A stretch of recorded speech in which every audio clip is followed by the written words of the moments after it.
Hey there, welcome to SharkCast Pod, a podcast dedicated to the greatest sporting club in the history of the entire universe. And that universe this week is going to Melbourne. This show is brought to you by Dyson Logistics, the Royal Motor Yacht Club in Port Hacking, and Jason Hawes at Cripps & Cripps Real Estate. I am Sam Shinazzi, OG 2015, supporting a lot longer than that. 10th season of doing this, having the best time ever, I want to say, and that's a really great thing because I've had a great time the whole 10 years. To say that right now is a lot of fun. So on the other end of this podcast is a very special human being. He is the star of, or one of, and the brains behind a very, very cool podcast. They do videos, they do a lot of stuff, the post-credit show. He is the biggest Melbourne-based Sharks fan. As he knows, I've got to put an asterisk next to it for all the other listeners and viewers, but he knows who he is. And please welcome everyone to SharkCast Pod, our good friend, for the first time ever, I want to say, Loosh. How you going, my man? Mate, I am fantastic. How are you? I'm good. I'm pumped. Ready to go. Yeah, absolutely stoked. What a big weekend. Did not think that we'd be having a second game in Melbourne. That's for sure this year. The first one was such a big game for us down here, and having the opportunity to have a second one is exciting. I only typically get to see the Sharks twice a year because I'll always travel up for that one members ticket that I get. So getting a third one in and hopefully a fourth one in a couple of weeks' time. Look out. Now, the main reason you're on the episode tonight is to give us a experience from someone who lives in Melbourne, and we've got many listeners and viewers and fans of the team who live in Melbourne, but you're our person tonight for the job to get across what that means. So we're going to talk a bunch about that. We're going to do a semi-regular episode anyway, so keep on listening to Loosh and I talking all things Cronulla Sharks. Let's start out with you, my man. Now, I am of the belief that you grew up in the Sutherland Shire. I did grow up in Sydney. I spent a lot of my time in the Sutherland Shire, but I actually kind of lived most of my teenage years in the Newtown Jets kind of area. Oh. So big fan of the Jets. Got to pop down to Henson Park a couple of weeks ago and see them play. But also always been a bit of a Sharks fan. My old man played many years ago in like some junior competition or something, or at least so he likes to tell me. But dads tell stories, don't they, Sam? They do. Inherited my obsession with the Cronulla Sharks from him, and I would dare say at this point in life, probably overtaken his obsession and turned it into something more of a bit of a cult thing down here. So. Yes. And the only reason I mentioned that I thought you were from here because I saw some of your posts when you were up here and you were hanging out in Bundeena. Yeah. So the reason why I spent a lot of time down there is that I actually had a great aunt and uncle when I was growing up who lived over on the other side of the ferry, the Bundeena ferry that you can catch from just behind Cronulla Station. And I used to take that ferry all the time, and I've got some really fond memories of sitting in their lounge room over in Bundeena, looking out over the ocean because they had a beachside house, and watching that ferry go by and playing chess with my uncle, and then me going, hold on, uncle, the ferry's coming. And I'd grab the binoculars and look out at the ferry and watch it go by. And it was just, there were some really fond memories of spending some time down there. So I love the area. And how long have you been in Melbourne? For 18 years now. 18? 18, yeah. Okay. I'm actually a fair bit older than I look, but we don't tell anyone the real number. I can't relate to that, so don't worry. And let's get into it. What's it like being a leaguey down there? I'm sure each year it gets better with coverage and awareness, especially given the success of their team. What's it like being a Sharks fan down there? Well, first things first. The first thing I want to say is I have never been anywhere else in the country to a football match and been drinking an oat milk latte and eating a sushi roll, except for Amy Park. It's the most quintessential Melbourne experience I've ever had in my life. That plus obviously the incredible weather. I heard Riccio on your podcast earlier today going, it's Melbourne, it's always 13 degrees. He's actually wrong. It's not always 13 degrees. There's actually a sign at the airport when you arrive that says, welcome to Melbourne. If you don't like the weather, come back in 20 minutes. So that's a bit of the Melbourne experience as far as the weather goes. But look, probably the biggest thing that we notice down here as Sharks fans is that there's actually not a lot of NRL coverage. There's a lot of Melbourne Storm coverage, and that's pretty much it. And once the Melbourne Storm kind of, when that weekly game is over and they've stopped playing, you kind of don't hear much more from it. Thank God for things like KO and Fox Sports and Channel 9 occasionally having stuff on the digital channels, because if you didn't have that, if we were going back to the 90s where, Friday night football, Saturday night football, Sunday afternoon football, then we'd probably get nothing down here in Melbourne. Yeah, right. And has it improved as the year's gone on or not? Look, very slightly, but again, because it's a one-team town, it's very much the focus is on Melbourne Storm. Okay. I think what has improved, and I work in a customer-facing role. I have a really fun job where I get to have a lot of banter with customers. The one thing that I will say is that when State of Origin happened down here earlier this year, the entire city just kind of like flipped on its head, and it was like, oh my God, there's football, there's footy fans here. There were people all over the CBD wearing their blue and their maroon jerseys, and like there was a lot of footy talk, and like people were coming into my venue and I was able to have some banter with them. I had a father and son who came in. The father was, I think, a Queenslander, the son was New South Wales, so obviously as a New South Welshman I'm like, yeah, bugger you, Queensland. And then I turned around to them and asked, well, who do you go for in Clubland? And they're both like, St George. I'm like, yeah, right, get out, both of you, off you go. So you kind of have an ally for a moment, and then you realize that they're Saints fans, and you got to feel sorry for them, really, don't you? No, you don't. So now you're part of, you're an admin guy, you're a leader of at least one group, in inverted commas, I'm aware of on the Facebook. Does that and what's it called? It's called the Victorian Cronulla Sharks supporters. Yes. It is a group of people who are all verified as living in Victoria who support the Cronulla Sharks. Obviously, the last thing we want is those dirty Storm fans coming in. The other thing we don't want is people from up north coming in. But there's about 140 of us now. When the group first started off, I think it was about 8 or 9 years ago, there was about 12.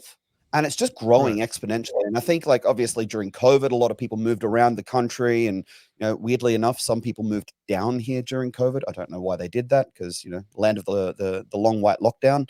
But it just grown over the last couple of years to the point where during in round 10, when we had our big pre-game meet, we had a bunch of people who came down out of the woodworks who we had never ever seen before in Melbourne.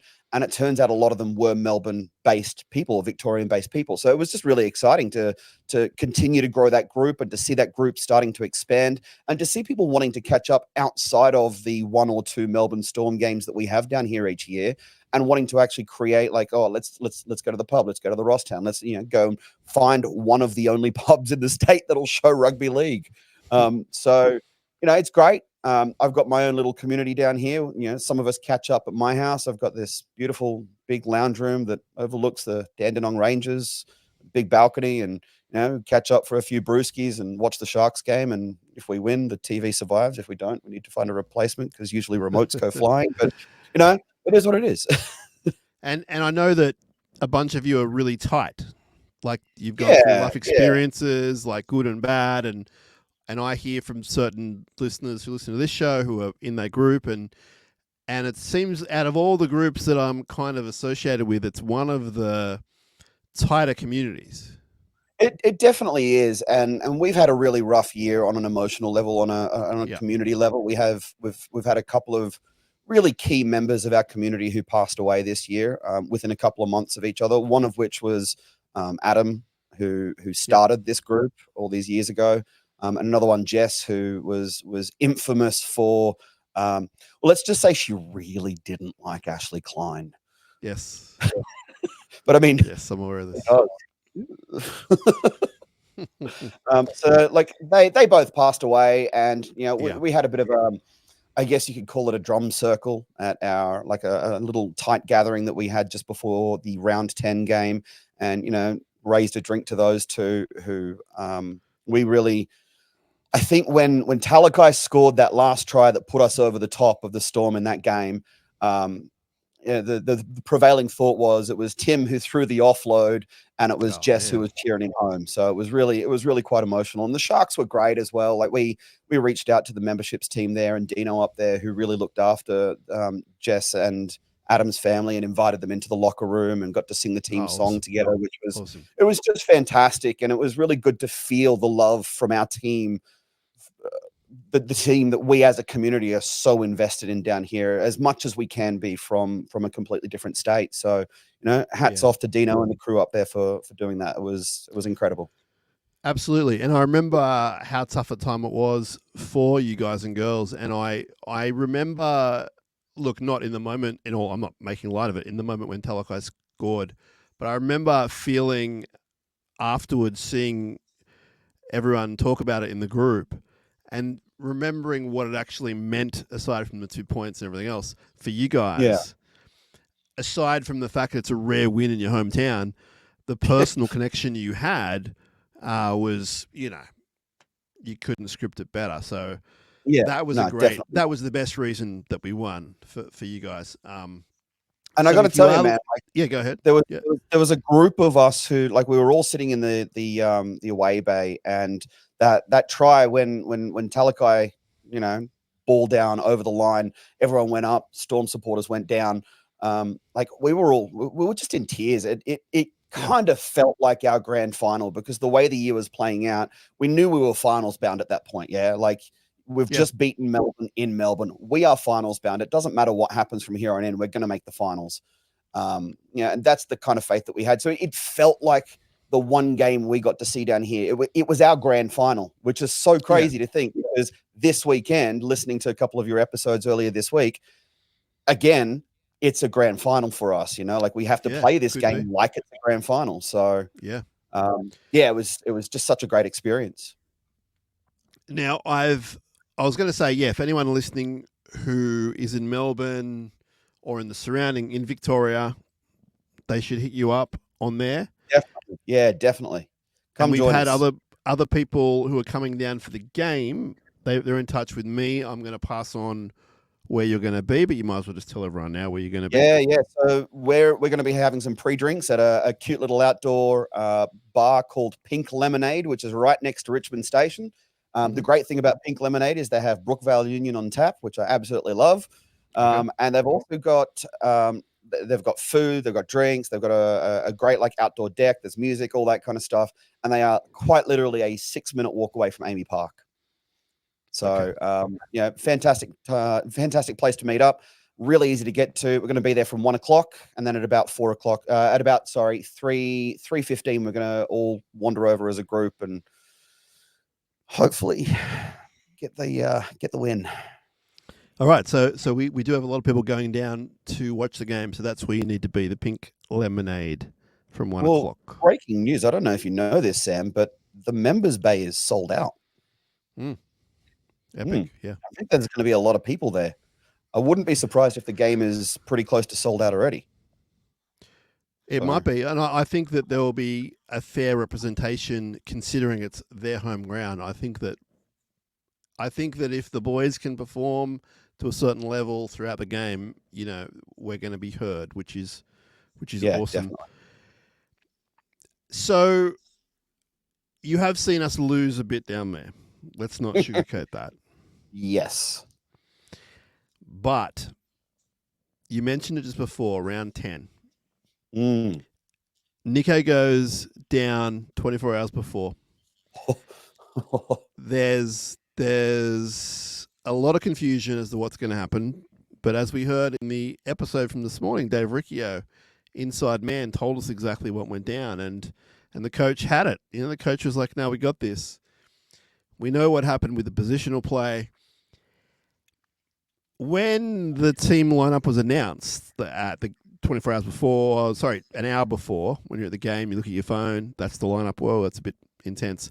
What was your feeling then? Was it all hopes gone, or was it like, well, let's see what happens? Pure panic. Yeah. Like literally all of us, all of these big burly blokes standing around with our little girly drinks in our hand. Oh crap, Nico's out. Oh no, Nico's out. And it was like conflicting stories. And I think the first thing I did was I got on and messaged you actually. I'm like, hey, have you heard, is Nico out? And you're like, oh, I don't think so. And then like 5 minutes later, the news broke that Nico was out. I'm like, oh that's no. right. We were like, whew, all right, well, we've seen we've copped a few floggings, so I guess brace yourself, boys. Have a few more drinks, pucker up, because it's going to be a long afternoon. So it was terrifying. The idea of going in there without the big man was just, Yeah, I mean, we all felt that way. Not all at the ground, but we all felt that way. And could you believe what you were seeing as it transpired? The sort of the grit, the determination, our big forward scoring tries, and then you know what happened at the end. But just the way we were hanging in there, what were you feeling then?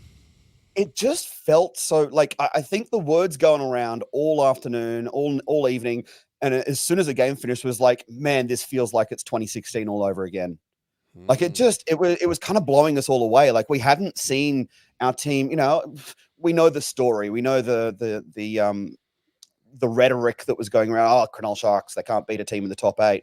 Well, here we are going against one of the two competition heavyweights, and we've just scalped them in Melbourne at home without our $1 million player.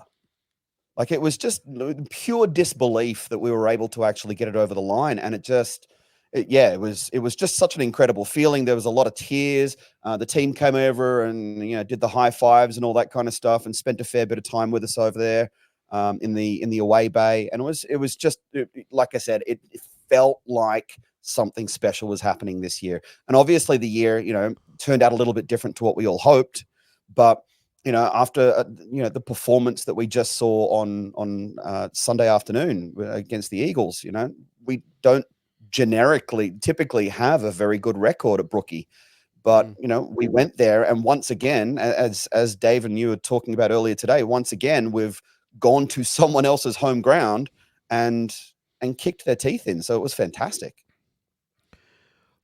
Could you believe what you were seeing from Dan Atkinson?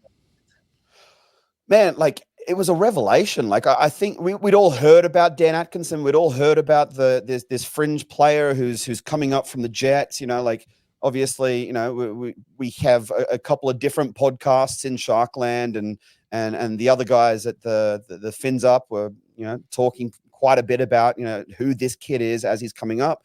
But you know, like all of a sudden here he is. He's in the middle of the park. He's half my age, Sam. And he's driving this team around this park like an absolute pro with the elite Cam McInnes on one side, and with just the mind-blowing performance from Blake Brayley, who just a quick shout out there for Susie, your future husband. She'll love that. It just confused us. It confounded us. And we didn't see it coming, which is why it was so good, because we weren't the only ones who didn't see it coming. Clearly the Storm didn't see it coming as well. You know, and to see us take that same style of play and to do that 2 or 3 times this year, by the time we did it the third time, it became clear that teams had figured out what we were doing and they shut it down pretty quickly, but we still got the win. I can't remember who the last time we played that lineup was, but it was something different. It was something unique. And the one thing I will say is that we all kind of stepped away from that game and went, man, that was a brave, bold move from an extraordinary coach. Yeah, I've said it a number of times that it is one of the best coached games I've seen in any sport I've followed forever. Like, there's a few that stick out for me, but that one, I mean, I don't know if he had too many choices given it was 24 hours before, but to still do that and then do it so thoroughly. I mean, the Storm got back into it towards the end, went to the field goal. We went away with the try at the end, but that was a tight game. And yeah, the coach probably still doesn't get enough credit for that, dare I say, for a whole bunch of other stuff. But look, I want to say this: I'm a big fan of Fitzy. I've had the pleasure of meeting him a couple of times. I got to have lunch with him when they were down here in Melbourne last year. I'm a big fan of his. I think the culture that he's bred into this team, the culture that he's really developed into this team, and the way he's developing these young guys into men, and really kind of impressing on them how important community and family and your fan base are. Right coach, right time. Yeah, and I say this quite a lot. It's no disrespect to past coaches because they've all had that in mind. Like a guy like Bomber Morris, like you wouldn't meet a sweeter guy who does so much in the same way that Fitzy does it, but Fitzy's just brought something different to the story, and from day one, it was evident in the way the guys carried themselves, and it's only gotten stronger. And with more kids coming through, you see it a lot more clearly, and that stuff starts to matter 3 years in when you go to Melbourne and your back's against the wall and people are saying you can't do it. Well, guess what? You and I and a whole bunch of thousands more are believers, and they know that. But really at their core, they're doing it for themselves because it's a brotherhood. And sounds corny, sounds cliched, it probably is. But that's the truth. Like, I haven't seen a happier bunch. You can throw in 2016, and I'm not putting shade on anyone. This crew genuinely love each other to a man. And it's, and I'm not saying that it's a perfect relationship for everyone, but they make it work in a way that I probably haven't seen before with this club, in my time at least. And I think that you see that in performances. I think you see it when we're playing the Roosters at Magic Round and it's 30-all and we've got to get another try. We got another try and we won 36-30. Like, stuff like that doesn't just happen so much. Winning in all these places in the state, doing things we don't usually do at Brookvale. Like, it's not a fluke. It starts with the coach. The players are heavily involved. That's the result. So, crazy things like Nico Hines hasn't even played 100 games yet, but he's still at this level on and off the field. And that, in a large part is Nico, but the way he's being guided by the coach can't be underestimated. It's the same with all these other players, and the coach said it. He said these guys are going to hit 100 games soon, and then we'll see where we can go. And we're at that level now. They're all starting to get that 100-game mark. So yeah. I'm with you. Huge fan of the coach, and it's a good time to be a Shark. Riccio and I today were talking off air. We were talking about how, and you can relate to this, how the younger generation, and I can't believe I'm old enough to say that, the younger generation have it so much easier than older generations of Sharks fans. Because, now look, yeah, look, for me, my earliest memories as a Shark fan are the old John Lang days. Yep. Where as great as he was, and look, when I was at Shark Park for that Warriors game a couple of weeks ago, I had the opportunity to have a really good chat with Peachy, which, I know a lot of people don't get that opportunity, but what an absolute champion that bloke was. And I said to him, man, I'm like, that late 90s team, that Andrew Eddingshausen, Matt Rogers, that is the greatest sporting team in the history of the world to never win a premiership. Like, they were just incredible. It was so good. Throughout the Super League era, obviously we had the Super League grand final against the Broncos. It just completely blows my mind that such a legendary team full of actual, not just club legends, but rugby league legends in that team never got it over the line. It took another, 17, 18 years before we finally got our first win. And all of the drama and all of the heartbreak and the heartache that we had to go through in those earlier, in the late 2010s. And my God, like, there were times there where we didn't know if we would have a football club next year. Yeah, for sure. every time we play St. George, there's that famous photo that goes around of Cronulla Sharks unmerged. Only just, we were that close.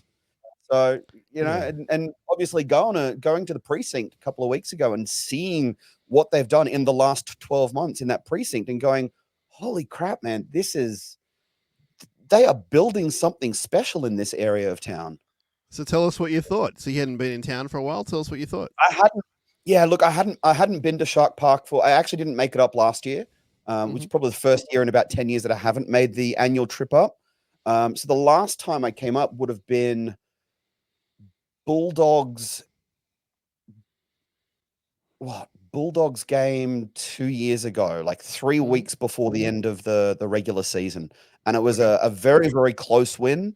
It was just a win. And we kind of, it was, I don't know if you remember the game, but it was the one where everyone kind of walked away and went, yeah, look, we won that, but yeah, man, that was not good. So obviously, 2 years since I've been up there and, watching the games on television, and you kind of see, I still call it television. See how old I am. And you see like the stadium, like the shopping center behind being built, and you start to see some of the build up of the area and like the apartments behind the ET stand, or like all that kind of stuff. It's slowly going up, and then you kind of get there and you stand in the middle of it and you look around and it's like, holy crap.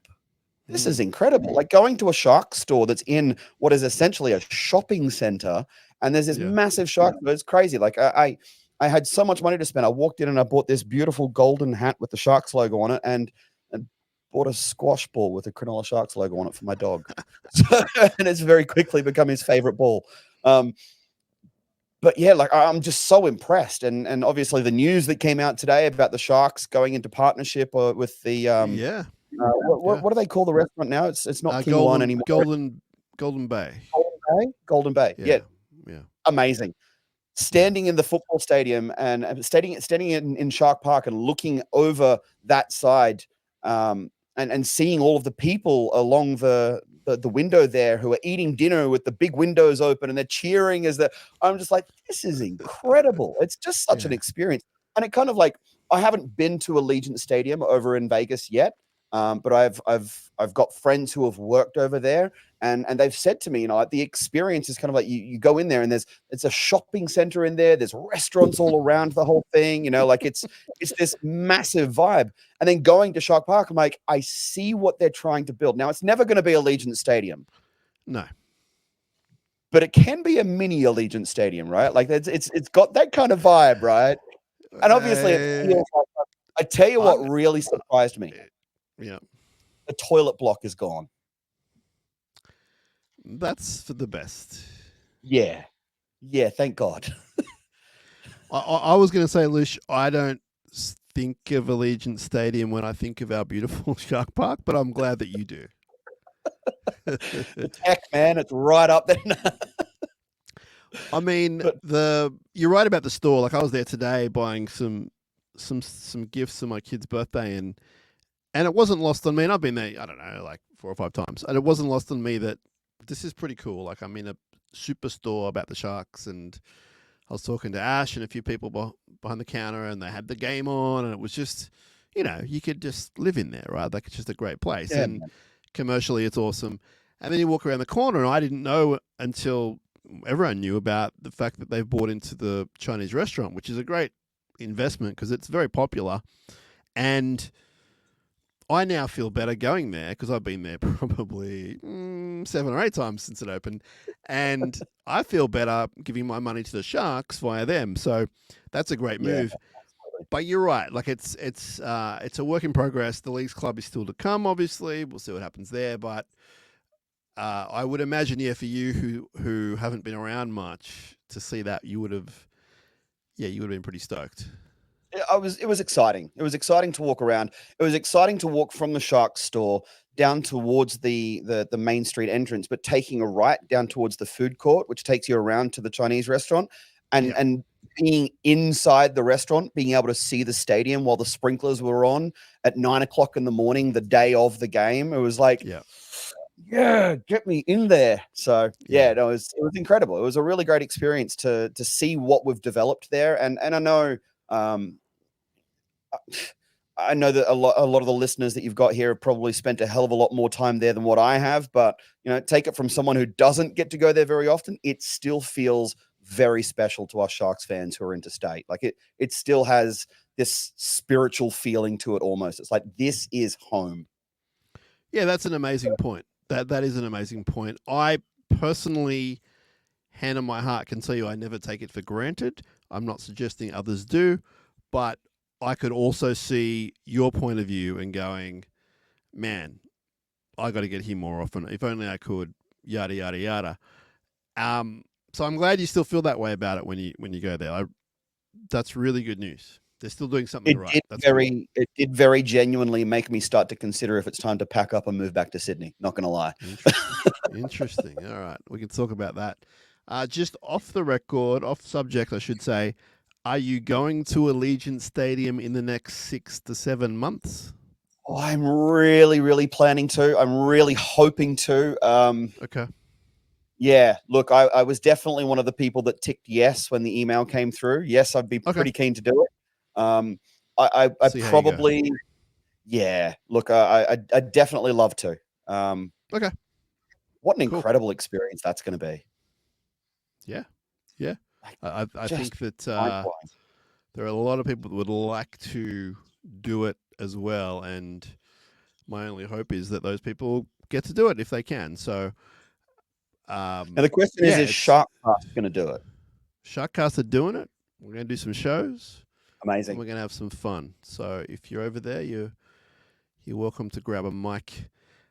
Let's very quickly, and we'll get back to it later on, tell everyone about your podcast, the Post Credits podcast. Yeah, man. So we are the Post Credits Is show. that the right title? That's the right title. Yeah. Post Credits show. Yes.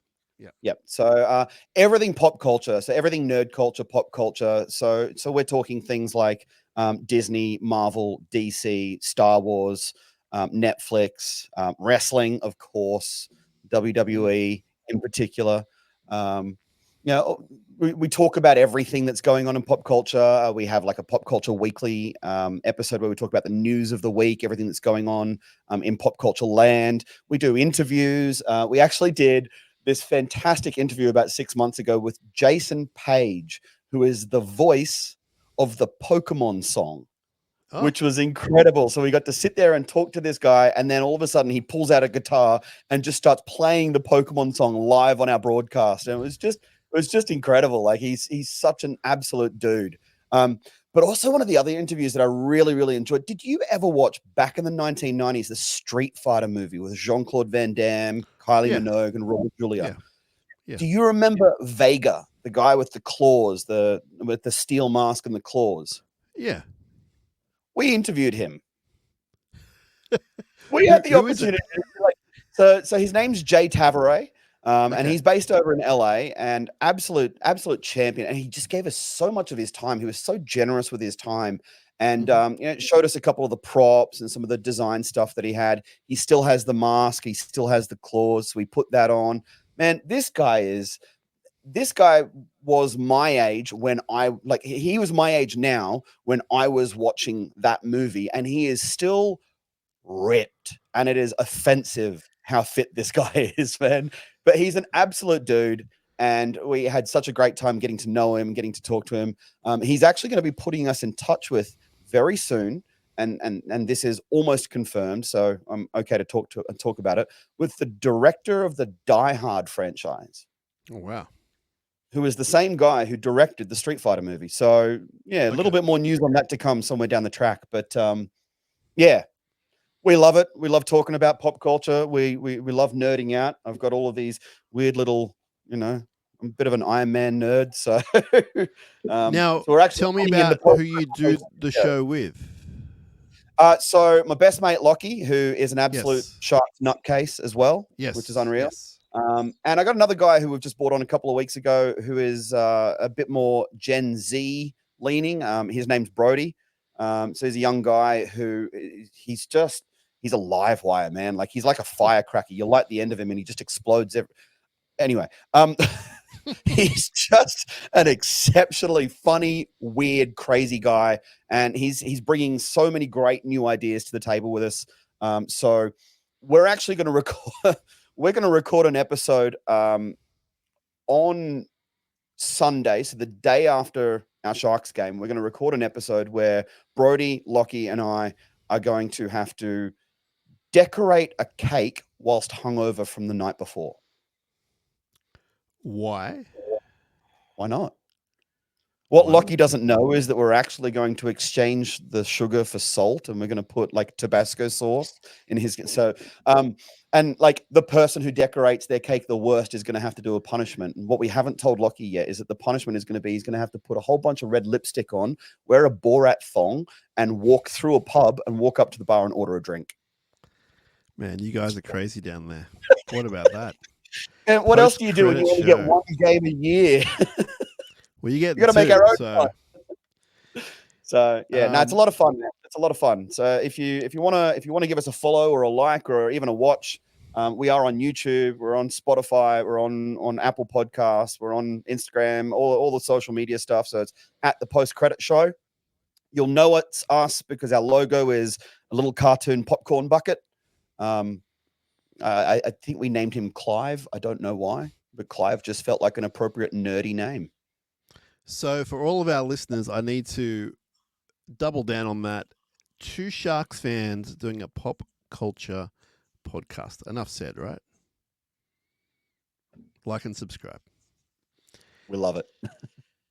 Loosh, big game coming up. You know it.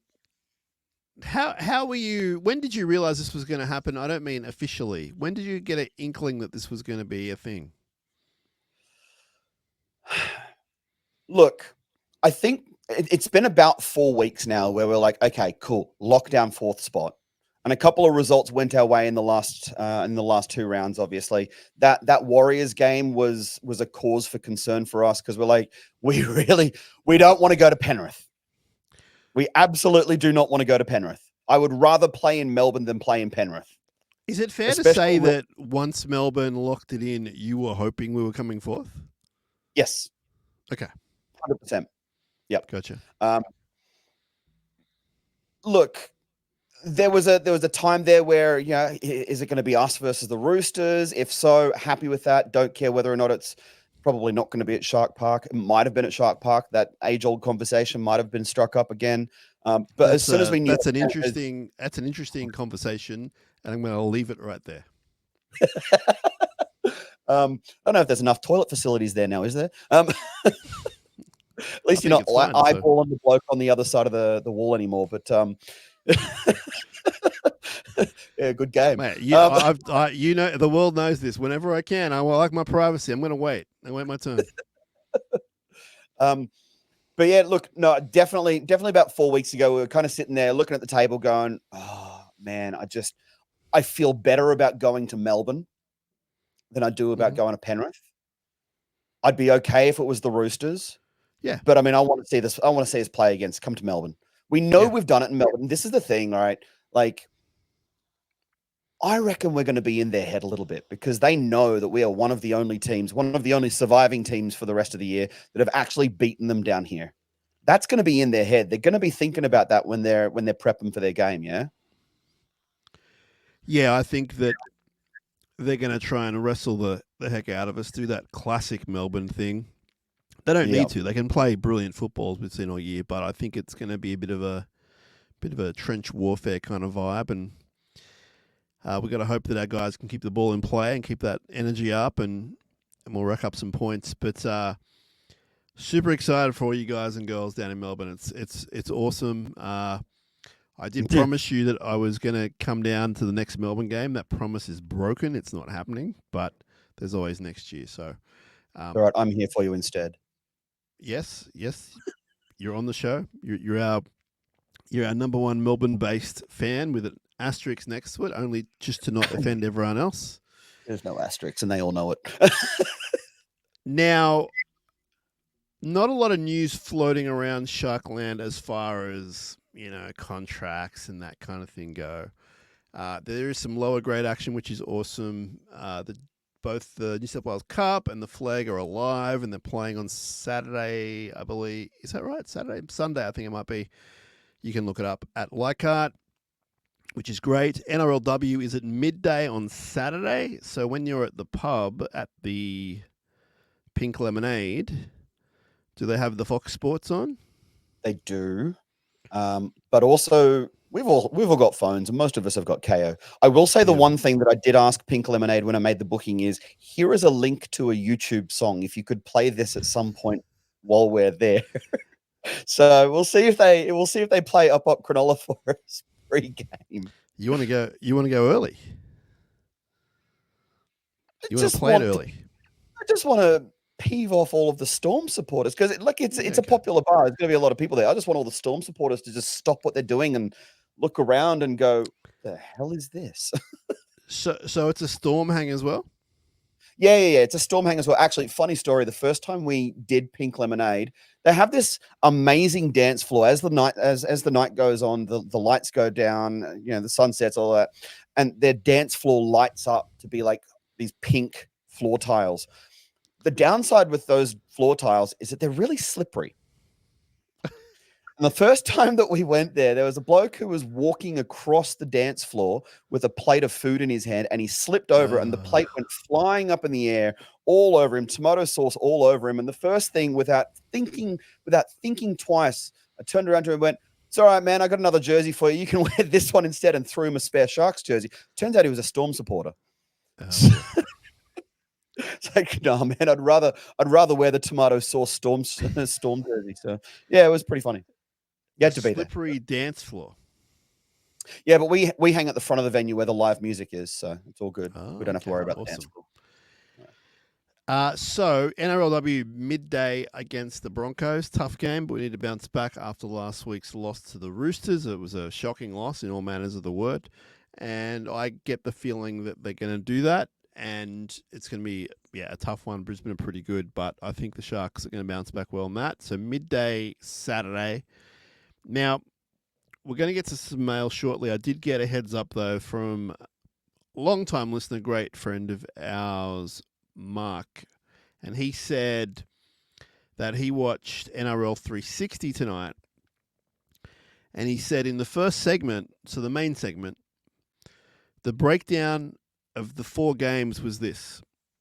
He said 5 to 7 minutes of the Panthers v Roosters, 3 minutes of the Storm, no minutes on the Sharks, not a single mention. 5 to 7 minutes of the Cowboys versus Knights, 3 minutes of Tigers and the Spoon. Not a single mention of Cronulla at all. And now I haven't seen the show, and I have close ties to the show, so I'm not going to go too hard on that. But I will say Mark is a man of his word, and I believe that's what happened. Now, that kind of shows where some of the media are at, and I guess the general NRL fan base, just the whole kind of not even disrespect, it's just like not even kind of paying too much attention to what we're doing. That works in our favor. All this stuff, I know it's annoying as fans, it's offensive as fans, it all works in our favor. What are your thoughts? Good. Don't talk about us, because if you're not talking about us, you're not putting pressure on Nico. Yeah. Forget about us. We're not here. Let us just go out and do our job. Like, get in there, get our heads into the game, play the way we play our game. Don't play to Melbourne style. Don't let them bash us down. Don't let them hold us down.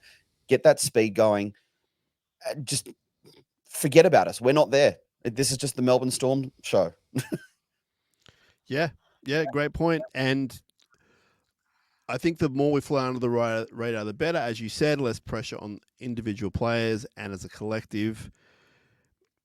The coverage on Nico last week was just doing my head in all media. It wasn't just one, but I know he doesn't sit around watching the TV, but I also can't really imagine what that's like to have that kind of weight and expectation when really he just wants to come back from an 8-week absence and just do his best for the team. It's a different kind of pressure, and I know he gets paid a lot of money and all that kind of thing, but also, it's quite fascinating, this spotlight on him. And, the general person will tell me, and they do tell me, well, he can't live up to the hype. He can't win you a finals game. He can't win you a title. It's like, well, that's not completely true. He hasn't done it yet.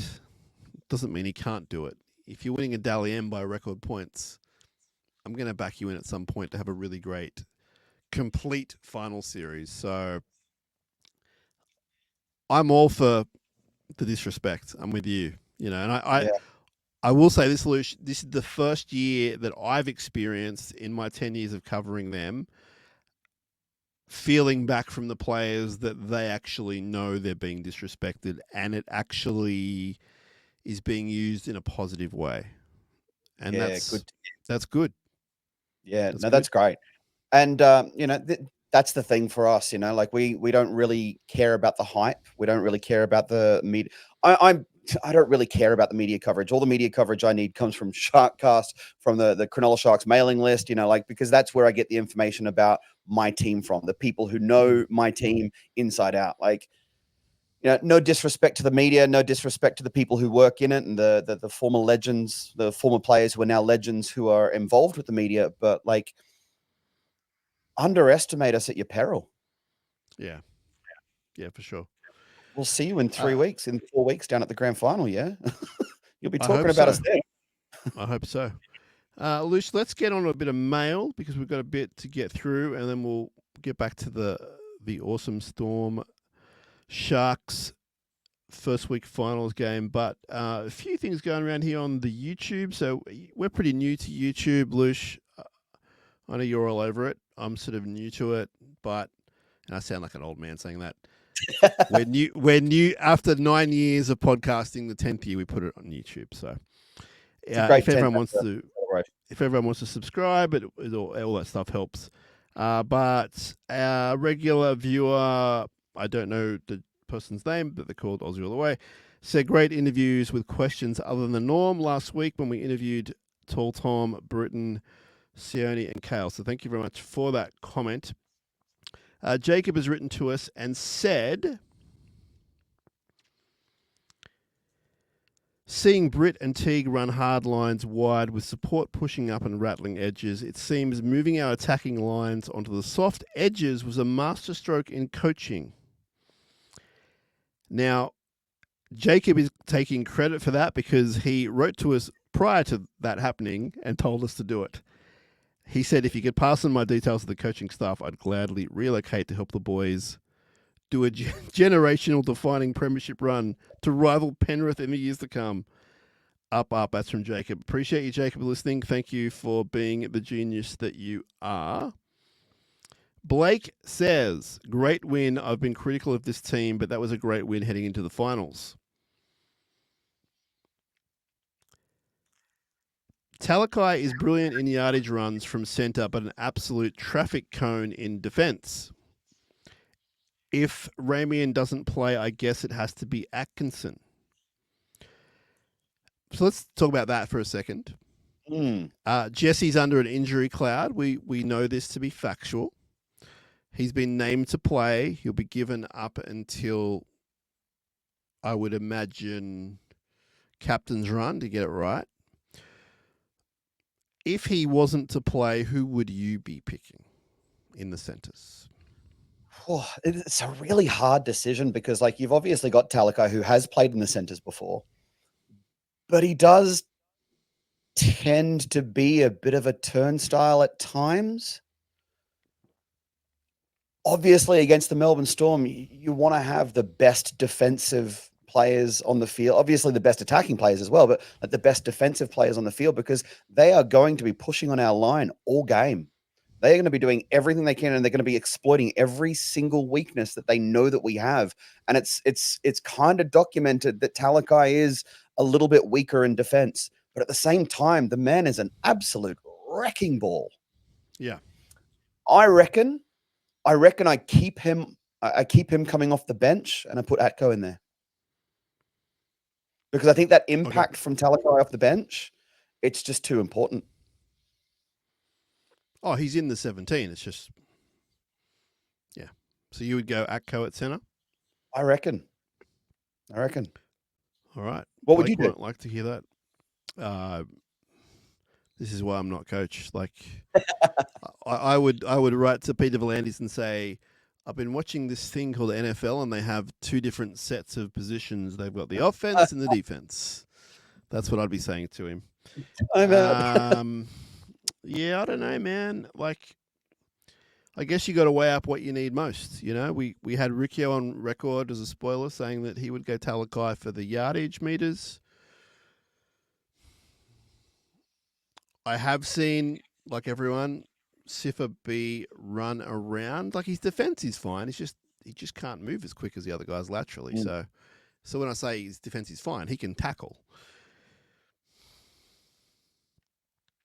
Yeah, it's a tough one, dude. I believe defense wins matches, though. So I would pick whoever the best defensive center is and still keep Talakai in the 17. I think it's tough. You could start with Talakai and then bring on Atkinson into the center and kind of rotate him. And I don't know. I have faith in the coach, thankfully. It's a hard one. A comment from, it is a hard one. We have a comment. So this is from Dean. Dean's really into sort of comparing old players to current players. Okay, so you want to play this game with me? He says, who would you pick out of Brett Carney versus Will Kennedy? Whoa.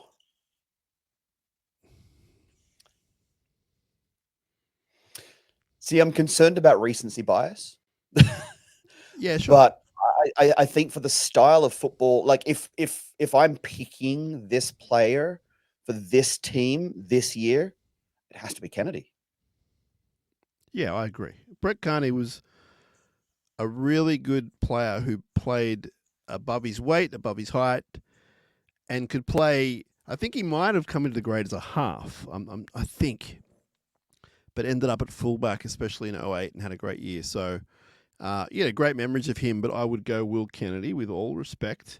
Now you'll see the sort of, I think, age that Dean might have come into watching footy, because he also asked this one, which I think is a no-brainer, but let's have a listen to your thoughts. Ben Pomeroy versus Jesse Ramian. Jesse. Now, Ben cops an interesting sort of review from people over the years. He was a lot better than I think people give him credit for, but I don't think he was ever elite, and I think the negatives were still there in a lot of his game. Played a lot of games for us, played his heart out, some real highlight reels, but I'm going Jesse as well. I think go ahead, yeah. Sorry. I think with Ben, he did a job. Yeah. But with Ramian, he's not just doing a job. No. He's owning his job, yeah? Like he's in there and he's an impact player. He's getting better every year too. Yeah. This one's pretty cool. This one might be an off-season episode. Brett the Nod Kamali versus Nico Hines. Ooh, I like that. Yeah. I like that. Yeah. Oh, I don't know. Are we picking one of these two? That's what he wants, yeah. Oh, geez. That's a really, really hard one, because I don't think we've seen the best version of Nico Hines yet. And I think that's the reason why it's such a hard one, because are we talking about the Nico Hines that won the Dally M Player of the Year? Are we talking about Nico Hines in 3 years' time? What Brett Kamali are we talking about? Like, that's a really hard question to answer. You don't have to answer it. I'll give you another one. I think that one's a coin flip for me at the moment. And it depends, if Dean's asking if it's, being coached by Craig Fitzgibbon in 2024. You know what I mean? So, yeah. Missy Telapapa versus Sione Katoa. Oh, don't do this. Can I have both? Yeah, that's fine. I think that I think that I think in this case only, so I'm not putting shade on anyone, but in this case, history is being a bit kinder to Missy than perhaps the reality of Missy. I think Missy played his heart out. He was a lot of fun. He would do anything for the team. I feel like Sione has more skill. Yeah, I think I agree with that. I think I think Katoa does have the potential to be one of those landmark players in Sharks history. I think he's on track for that, right? Like he's one of our Good. top try scorers this year, yeah. And I think he's like almost top 5 in club history. He's getting there. yeah, was it Ronaldo that's also going really, really like Well, you look at he's where just he's above at him, in, and he's about to beat Steve Rogers' tries. yeah. So I saw that on the weekend. I'm like, oh man, I reckon Ronaldo in the next 3 to 4 years, Ronaldo is going to be eclipsing ET for the top try scorer club history. Interesting. That's from Dean. I think he might have a few more to come, or maybe I've missed a few, but Dean's really into the. I like it. We like it. So thanks for that, Dean. Appreciate it. Now, veteran listener of the show, RCB. A 16-8 regular season you take in week 1 so start of the season, you take that. He's happy with that. He's pleased with how we played. He's pleased with how he went against Manly. This year has been 2 games better than last year, and it also feels better than that, which I agree with. There's been moments when we faltered, but overall a good regular season. Trindle and Brayley have made real strides this year. So has Iro, Wilton, Nicara. They're all better than last year. Hazelton, another good season. Only one player has been objectively disappointing, and that was Ueli, and mostly due to injury. All to play for over the next couple of weeks. We have to get to week 3, but obviously week 1 of the finals has to happen first. Got to go down and try and win that game, play as well as we can. What we can't do is have the 2022 thing happen where it seemed the first loss was too devastating and then we got bundled out.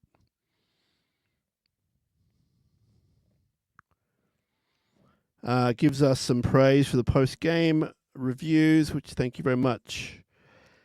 He says, Ronaldo and Stone Street are the future for him. Katoa is a good finisher.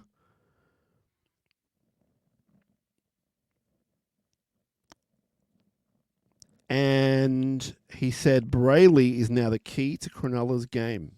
If he has a great game, we can go a long way, especially in Melbourne.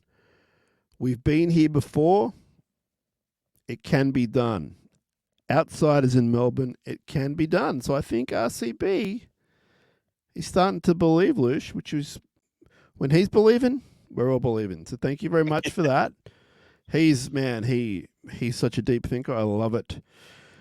Neil says all the critics all year have been doubting us. Most of them don't even mention us. They say we can't beat a top 8 team. The fact the team hasn't won a semi-final under Fitzgibbon gives me great confidence. I'm not being sarcastic. The players have had enough of this narrative. I'm getting 2016 goosebumps thinking about it. We can beat anyone. We are 1 game away from the prelim. He then says, thank you for the podcast. It's an enjoyable part of my life. Well, I appreciate that, Neil, and we all do, and we love doing it, and we're glad that you like it as well. And then here's one for you, Loosh. P.S. Our Aussie wrestlers are killing it. Would love to see James Graham in the ring with Grayson Waller. Also, great hype with Bronson Reed. Up. That's from Neil.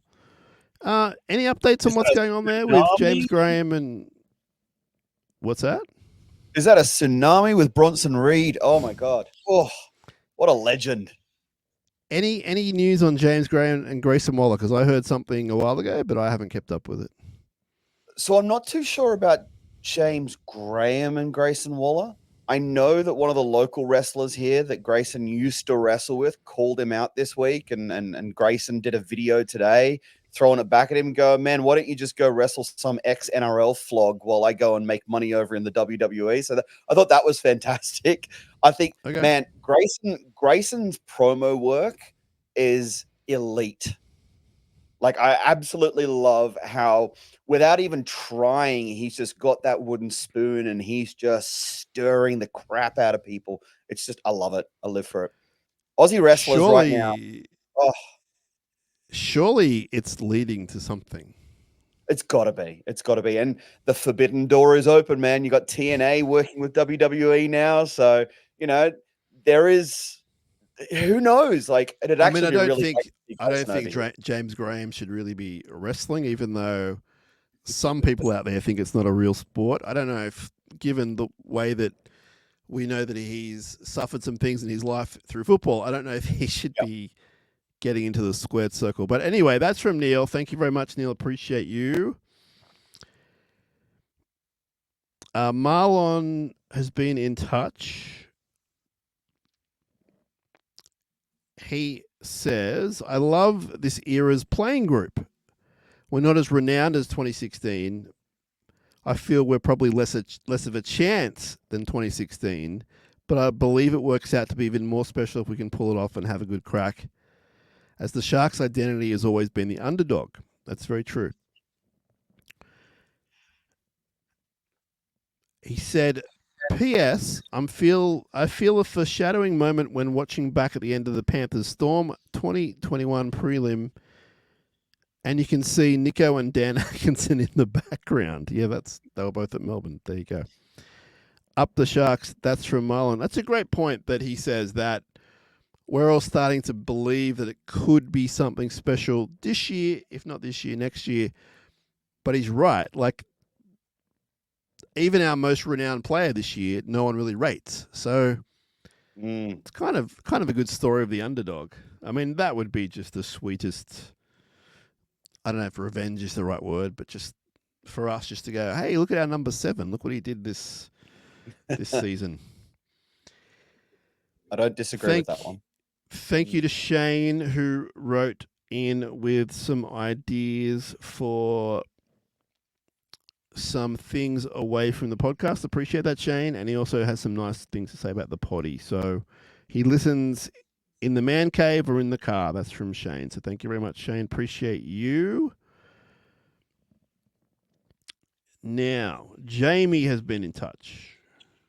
I believe Jamie has moved from England to the Gold Coast like this week. I think I'm reading this right.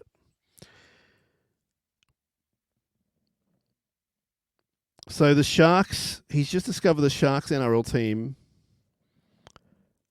are going to be on the Gold Coast this weekend. And he's going to see a Sharkies team play, I think, for the first time. I could be wrong. He can let us know. But he said, I'll probably speak to every Sharks fan in the ground out of sheer excitement. So hopefully there's a good contingent of NRL dub fans up there. He says, I think the men will go close in Victoria. I've got to find a TV somewhere where they're playing it. As someone who's been following rugby league in South of England for over 20 years, it's mind-blowing how much NRL there is. Not a great amount of game comment for you, sorry, but I had to share with the Sharks pod as I am a shark in dreamland. So I think he's here. I think Jamie's here, and he's like, wow, everywhere I look, there's rugby league on the Gold Coast. And now the Sharks women's team is going up. Yes. Yes. So, Jamie, we'll have to catch up with you at some point. That's I mean, unreal. if you're on the Gold Coast, we're clearly going to be playing finals games in week 2, hopefully week 3, hopefully not week 2, but week 3. So the Gold Coast and Sydney's not too far away. So you might want to think about that. No pressure. Now, as we change platforms, what a great word that is. Let's go over to this one. Okay. So Smitty said, I've won the footy tipping comp at my pub. And he also won the Battle of the Beaches. Let's win this thing up. Hopefully he had a good prize there. Want to give a shout out to Sione Katoa, who did not write to us, but he started following us on the Instagram, which is awesome. Wade says, as far as NRLW goes, I'd like to see the spine of Emma at fullback, Preston at halfback, and Hannah at 5'8". That's interesting. Emma at fullback. I mean, she played there a lot last year. Yeah, I mean, how close do you follow NRL Dub down there?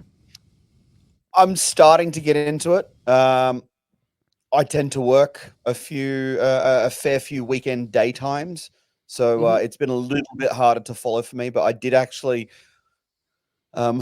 maybe I shouldn't be watching it because this past weekend's game was the first one I watched beginning to end, and it didn't go so well. So maybe I'm the bad luck charm.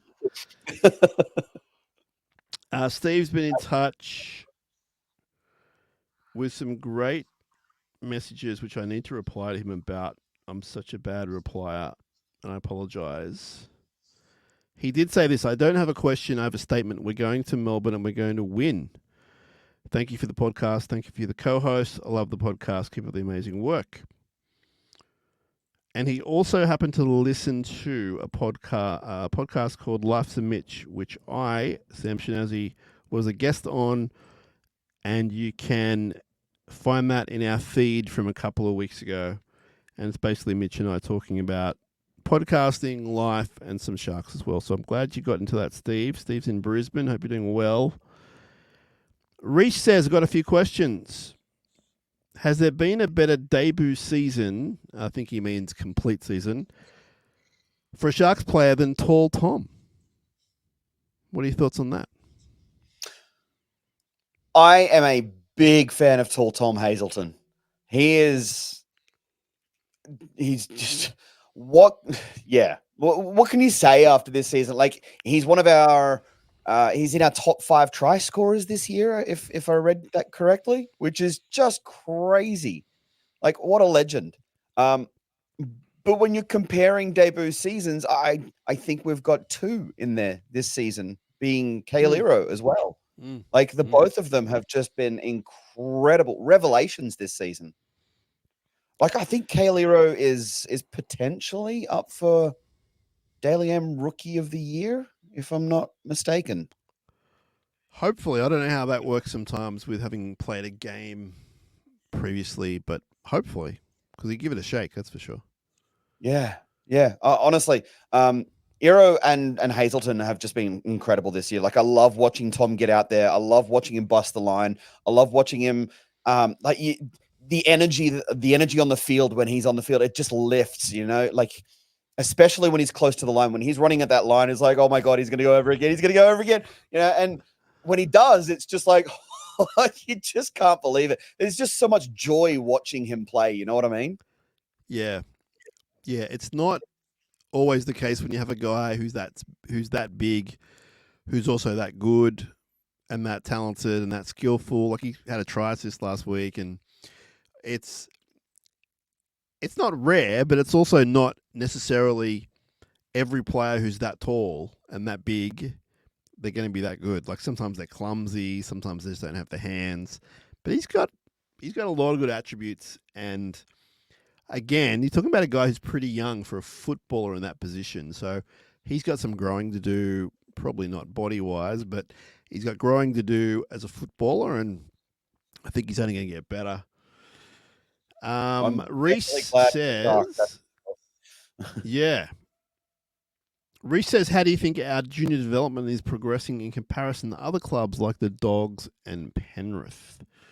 That's a good question. I mean, we're in the finals for flag. There's some really, really good flag players coming along, man. Like guys like Riley Pollard. There's a giant guy there called Felix, he's probably bigger than Tom Hazelton, and he's like 18. There's Dylan Couts, who's a back rower, who's really talented, who's training with the NRL squad. it's hard to sort of say they're doing as well as the other mob with all their facilities and that kind of thing. I think we're a little bit behind the ball there just because we are, but I think we're one of the better catchment areas. Yeah. Look, my biggest concern is what happens if the Jets do actually come back into the top league in the next 2 or 3 years with a merger somewhere, or there's new rumors and a new word going around that they might be looking at another Queensland team that might involve the Jets. What happens to us then? I mean, we could go full time again, or we would probably more likely align with someone else. So, Loosh, let me ask you a question that we get to usually at the end of the show, but I'm going to ask this one now. Where does your, and if I know this, I apologize, where does your heart lie when it comes to music? What genre? What are you thinking? So, having grown up in Sydney, I actually started, after coming out of high school, I actually went to JMC Academy and did a bachelor degree in entertainment business management with an event management and contracts law major. So not very talented myself, but knew how to make money for people who are talented as a manager, as a in A&R, all that kind of stuff. So when Sony BMG was based just behind Oxford Street, I actually interned there as an A&R assistant, which was a lot of fun. What year was that? That would have been 2002-ish or thereabouts.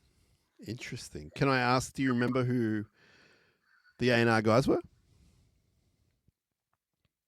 That's a long time ago. It's okay if you don't know. Yeah, off the top of my head, I can't. I remember names on the tip of my tongue. The head of the student, the head of the company, of the office at the time. It's okay.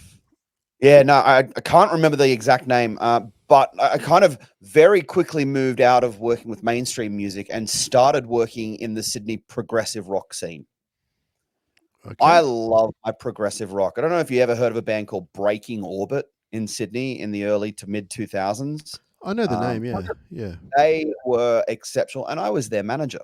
So I used to tour around with them, and we used to work with bands like Dead Letter Circus, and Carnival, and Mammoth, and Ezekiel Ox, and all those kinds of. So I love my progressive rock, man. I'm a big fan of prog rock. So right now, I'm actually back listening to a bit of Carnival.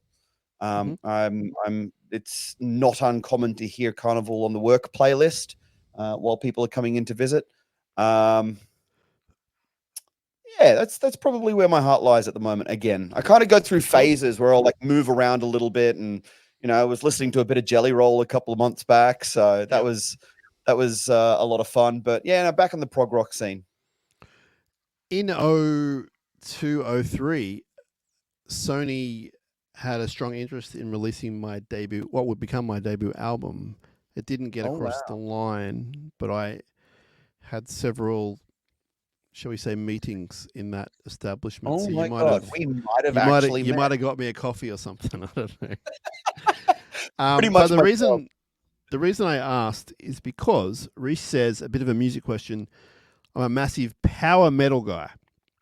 Are there any SharkCast pod crew that love power metal? And have you heard of or listened to a band called, I think it's pronounced Sabaton, Sabaton, Sabaton. And he sent a link of a pretty scary looking dude in the cover. I haven't heard of them, Reese, but I'll check them out because I like all genres of music. As far as the SharkCast pod hosts, the only guy who'd probably be into this maybe would be Josh Bolling, so I'll pass this on to him. But we appreciate that. We love all sort of musical tips, so thank you very much for that. Shout out to our friend Fraser, who's written some nice responses to some of our socials. And John was in touch.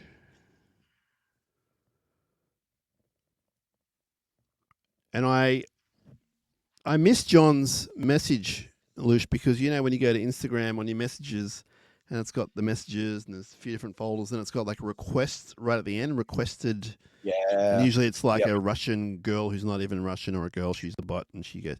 So for some reason, John's message was in there, and I felt really bad, so I replied to him. But he said, I'm a lifelong Sharks fan, and now they have the family involved. My 9 and 7-year-old girls won't let us miss a game at home. It appears the majority of clubs have centres of excellence. Interested in your thoughts on whether we're disadvantaged by not having one? What are your thoughts from a fitness level and future recruiting? I see it similar to working in an office. You can put a computer in any building and get the job done, but the employee is happier if they work at a nicer professional building. That's from John. And yeah, that kind of relates back to what we were talking about with junior development. He also says, I love the show, and it's a highlight of the week. So that's awesome. Thanks, John. What are your thoughts on that, Loosh? Go to you first. Yeah, look, it's definitely concerning. At times, you kind of get the sense that we have the potential to really fall behind. But I think a lot of that also comes down to how we're coached and the quality of our coaching staff and the kind of work that's being put in behind the scenes to keep the team at the same level as your Panthers or your Roosters or your Storm. Do you know what I mean? Yeah. Yeah. It's definitely something I noticed walking around Shark Park before the game. Like I was down in the precinct at 9 o'clock in the morning for that Warriors game before heading back for a nap because I'm old now. But it's definitely something that I noticed looking at the facilities and thinking, yeah, I bet you the Panthers have got something a bit bigger. Yeah. I mean, I'm there on a weekly, bi-weekly basis at media, and we see them train a lot. And I'll say, they're really, as I've said, they're a happy crew together as people, but they seem happy with what they've got. Now, everyone wants something more. We get that. That's a human trait. So I'm sure if they could have better facilities, they would embrace that. I know the club is working hard to raise the funds to do that. There's still some great hope that that'll happen in the next while. I'm not saying next year, but in the 5-10 years, they're hoping that something will happen. But I think that it's also about who you work with. So John's point was great about the office, but if the office is kind of shabby but full of great people, I think it's less of a problem. And their gym setup is, like, I know nothing about that kind of stuff, so I'm not going to say it's basic or anything. Like, they've got everything they need. They get the job done. I think for the moment it's fine. Like, I think they get by, and I'm sure they're always improving things. But I do think for a team like this, if you, whatever you want to call it, I think it's a bit of a laugh calling a place a center of excellence, to be honest. It doesn't really, it's like, what? Come on, man. Look at the West Tigers. Their one is unbelievable. It's probably the best one in the comp. Yeah, true. A, they got the spelling wrong on the premiership or whatever it was, and B, they got the wooden spoon. So, I mean, it's hard to kind of sometimes justify that. Now, I'm not saying in 5 years' time they're not going to be a powerhouse. They might be. I don't know. But it's a great question from John, and I think at the moment things are fine. Could they be better? They could always be better. This next one is from Shark Frenzy. Enjoyed listening to yourself and Josh Bowling. Wondering your thoughts on Dylan Walker versus Cam McInnes. Dylan is more of a faster ball player, but maybe less of a workhorse. Also, without bias, would you rather Ramian or Staggs, who are both strong centres? We're getting a lot of these comparison questions, Loosh, which I'm all for. So Dylan Walker versus Cam McInnes. I mean, I'm going Cam every day of the week.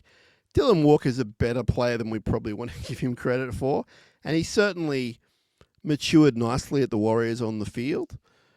But I'm going Cam McInnes every day of the week. Yeah, I agree. I agree. If Captain Courageous is not bleeding on the field, then it's not a Sharks game. Mate, I've seen him walking around the Shire and he's bleeding. Does he take that out all the time, or is it just when he's playing?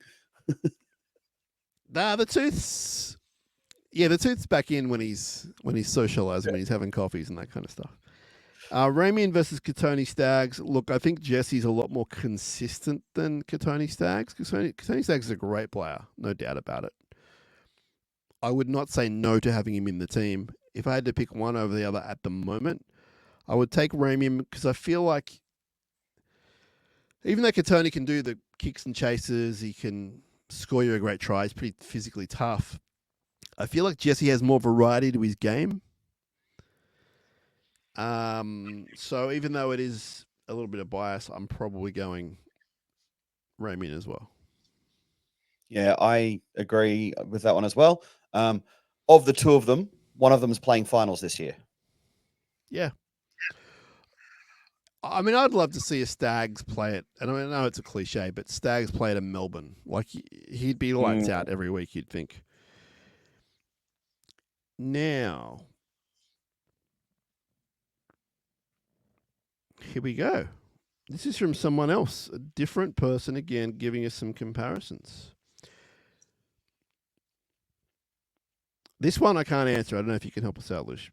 Is the fact that Fanua Blake can play 3 times longer than Royce Hunt due to genetics? I mean, he's a beast. I don't know how to answer that.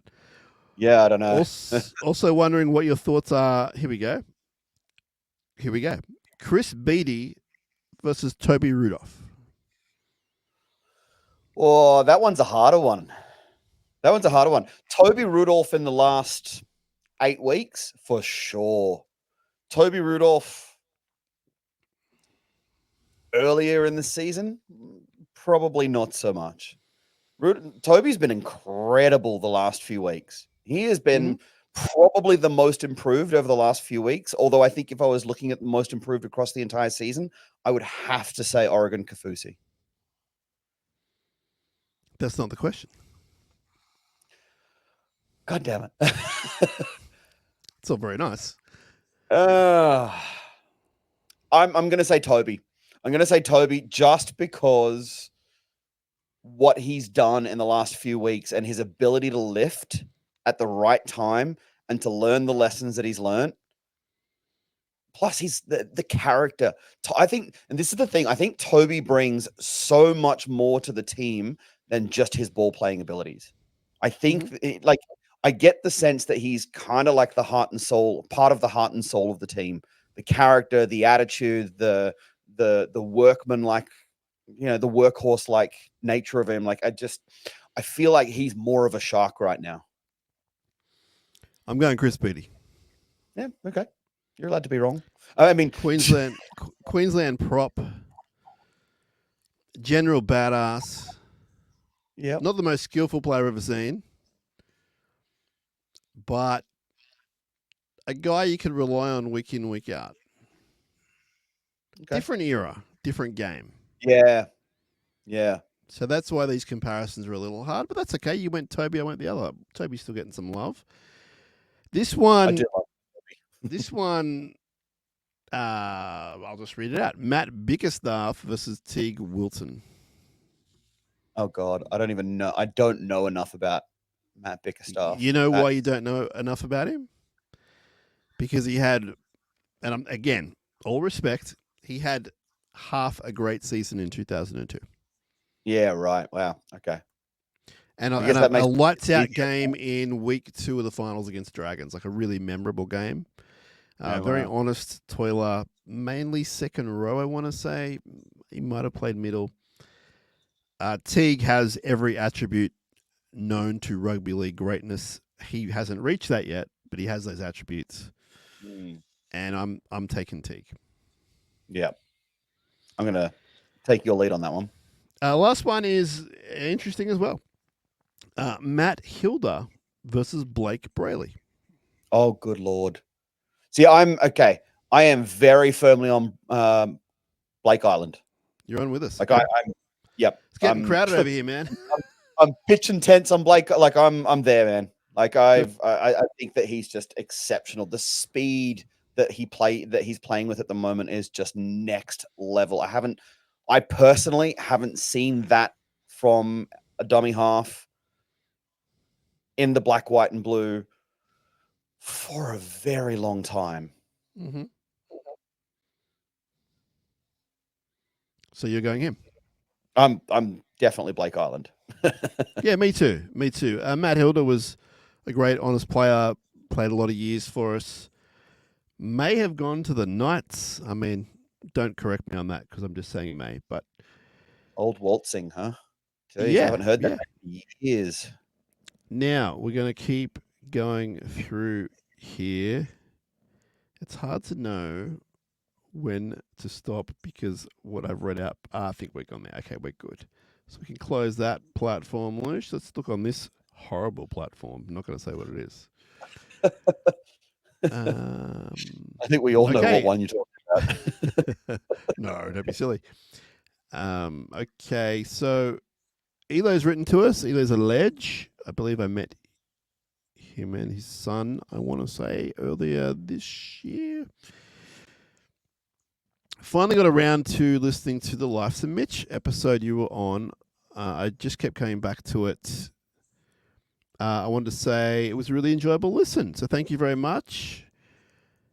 He said, Saturday can't come soon enough, a huge 80 minutes incoming. Loosh, do you like the NFL at all? Not really. Not really. I got to be honest with you. Like, I'm a league fan. We're good. We're good. That's it. I think he must support the Atlanta Falcons because he's writing to me complaining about Kirk Cousins. That won't mean much to you, but for anyone listening, they'll know what that means. No, hold on. Goldberg. Yeah, that's an Atlanta reference. There you go. Beautiful. Well done. Didn't he play with the Falcons for a while? He did, yeah, absolutely. It's a great reference. Yeah. I know NFL. What you sound like Gunther. What about that? I love it. What a champion. We might get to that in a little while. Now, I think, man, I never like saying this because I usually didn't find 8 more. Oh, no, we got one more platform to go. Let's do it. Oh, no, have we done this? No, we haven't done this. All right, here we go. Have we got one from your friend here? Where is she? I just saw her name. This is great listening. Susie wrote to us. Susie writes to us a bit. Mama Shark is what we call her down here. That's what we call her? Okay, she is in Melbourne. She actually asked me to give you guys a shout out, and I already went, well, I've already done it. Oh. So I think she was happy with that. She was happy with that. So hello to Susie. Sam wrote to us and said, wins against top 8 teams. A bit of a graphic for us. The Sharks have won 6 of 9 against the top 8 this year, and that is the third best, equal second best actually. Cowboys have won 70%, Manly and Cronulla have won almost 67%. So that's yeah, we know, man. That's great. Thank you for letting me know, and that's really cool. Jay says, the bench concerns me playing against the Storm. Jay wants a big bench. He wants the 4 big boppers. It's not that I don't think Dan is great, but being on that bench, I'd rather see a Hamlin Welly or a Tuku or even a Billy Burns. What are your thoughts on that? Well, I don't think if things are going the way they're looking like they're going, I don't think we have to worry about Atco being on the bench, do we? Maybe not. Well, I don't know. We're not sure. I reckon if you got to play him, you got to bring him along. Like, he's been such a solid part of the success of this team for well over half the season. Like, you got to bring him with you. I hear what I hear what you're saying, but I don't know. I don't know that I would bring Tuku down. I don't know whether or not he's ready for the Melbourne Storm in this format yet. I mean, you were there. You saw him score a try. Yeah, but it's the Melbourne Storm in the finals. It's a different beast altogether, isn't it? Like they just switch at that point. Yeah, we're going to talk about that in a little bit. Jay says we've got to play like our lives depend on it to get the week off and have one foot in the GF, but also for the club and the supporters to wipe the bad name off their record of not winning a semi-final. Just to go all out, worry about injury suspensions with a 2-week layoff, just win and get there. Jay's pretty pumped up. So hopefully they can do that for you, Jay, and for all of us. Kira's been in touch. Kira says, I'm happy. A fantastic win by my Sharks. We're underdogs and nobody expects us to win. I love this. I feel like we're going to ambush them. I'm confident and ready for Saturday afternoon. Kira is of the belief that Melbourne are not a daytime team. And she's made a few references here, but I don't know if I can go along with that. But I like your confidence. You say that Nico is going to unleash and Talakai is going to tear him apart. Britain's energy up front will lead the rest of them to victory. One of your friends is going to be in a corporate box, so that'll be good. Oh, hang on. So I think Kira's flying down. Oh. Is that what she's saying? Okay, if you're flying down there, Kira, then you need to listen to what we said before about going to the Pink Lemonade bar. So go there at around 12 or 1 o'clock and find this man, Loosh. He will be easy to find. Thank you for being in touch. Really appreciate it.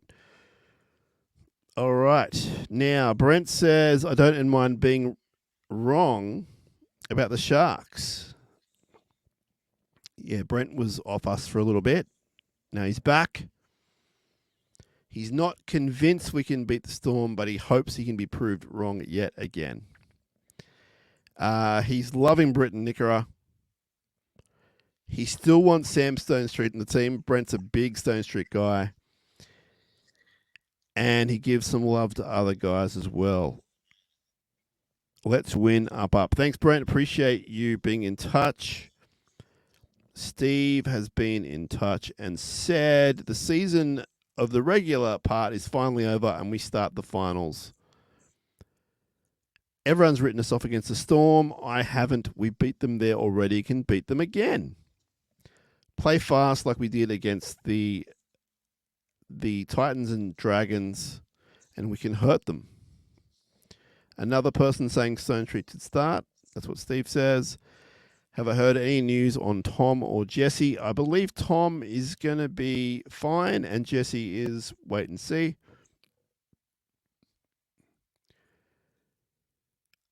Can we beat the Storm? Well, you've already said we can, Steve. Do you think we can, being realistic? So, yes, I think being realistic, we can beat them. I've been doing podcasts about it, telling you why. Loosh has also been doing the same. We can definitely do it. We're going to talk about it before we leave about how and why it's going to happen. But, yes, we can do it. Thanks, Steve, for being in touch.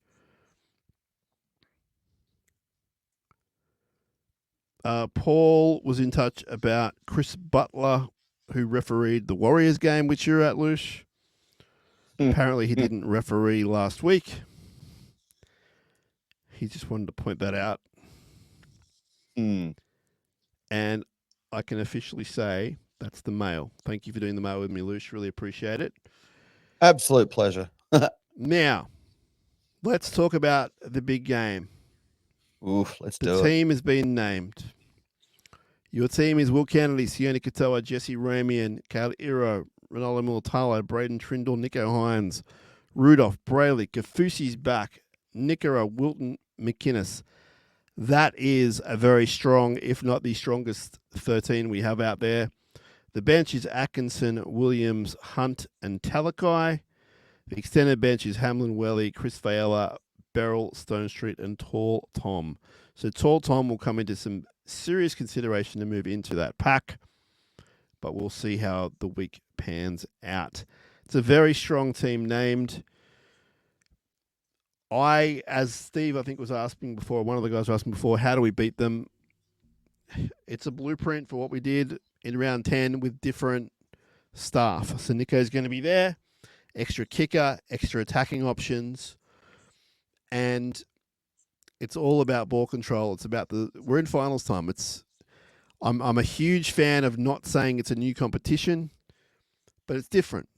It's more serious, and you have to up the ante, and you have to play like your life is depending on it, because it actually is. And you got to hold that ball, complete your sets, kick, chase, do all that boring stuff, but you got to do it for 80 minutes, if not longer sometimes, unfortunately. And against Melbourne, man, we know what we're in for. That's the good thing. The good thing is we know what's coming. The hard thing is how to stop it. And I think that in a lot of ways, that's almost an advantage for us. We know how good they are. We know that the spine is going to absolutely do their best to dominate us. Defensively got to be on. I wanted to ask you, Loosh, about why the Melbourne fans are so nutso. Like, I've heard all these stories about them just being nuts. I have been down there for a game, but not recently. And I experienced it, but all I ever hear is they're just insane.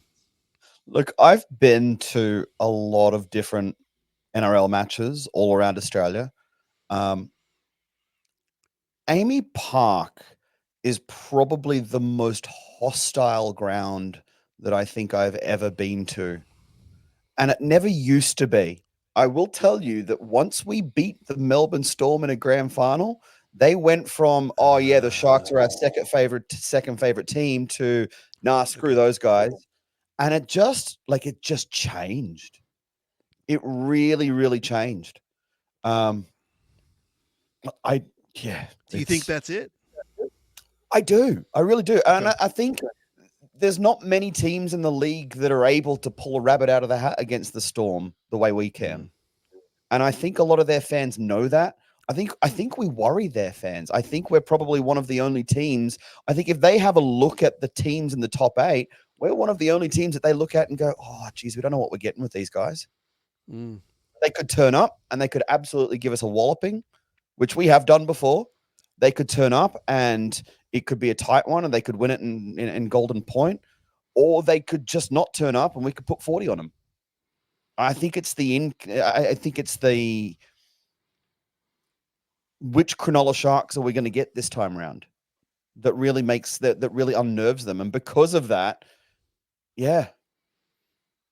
I know the grand final really cemented the fixture becoming a real classic, even in NRL terms, in the last 20 years. It's one of the good fixtures. It always rates. There's always a storyline.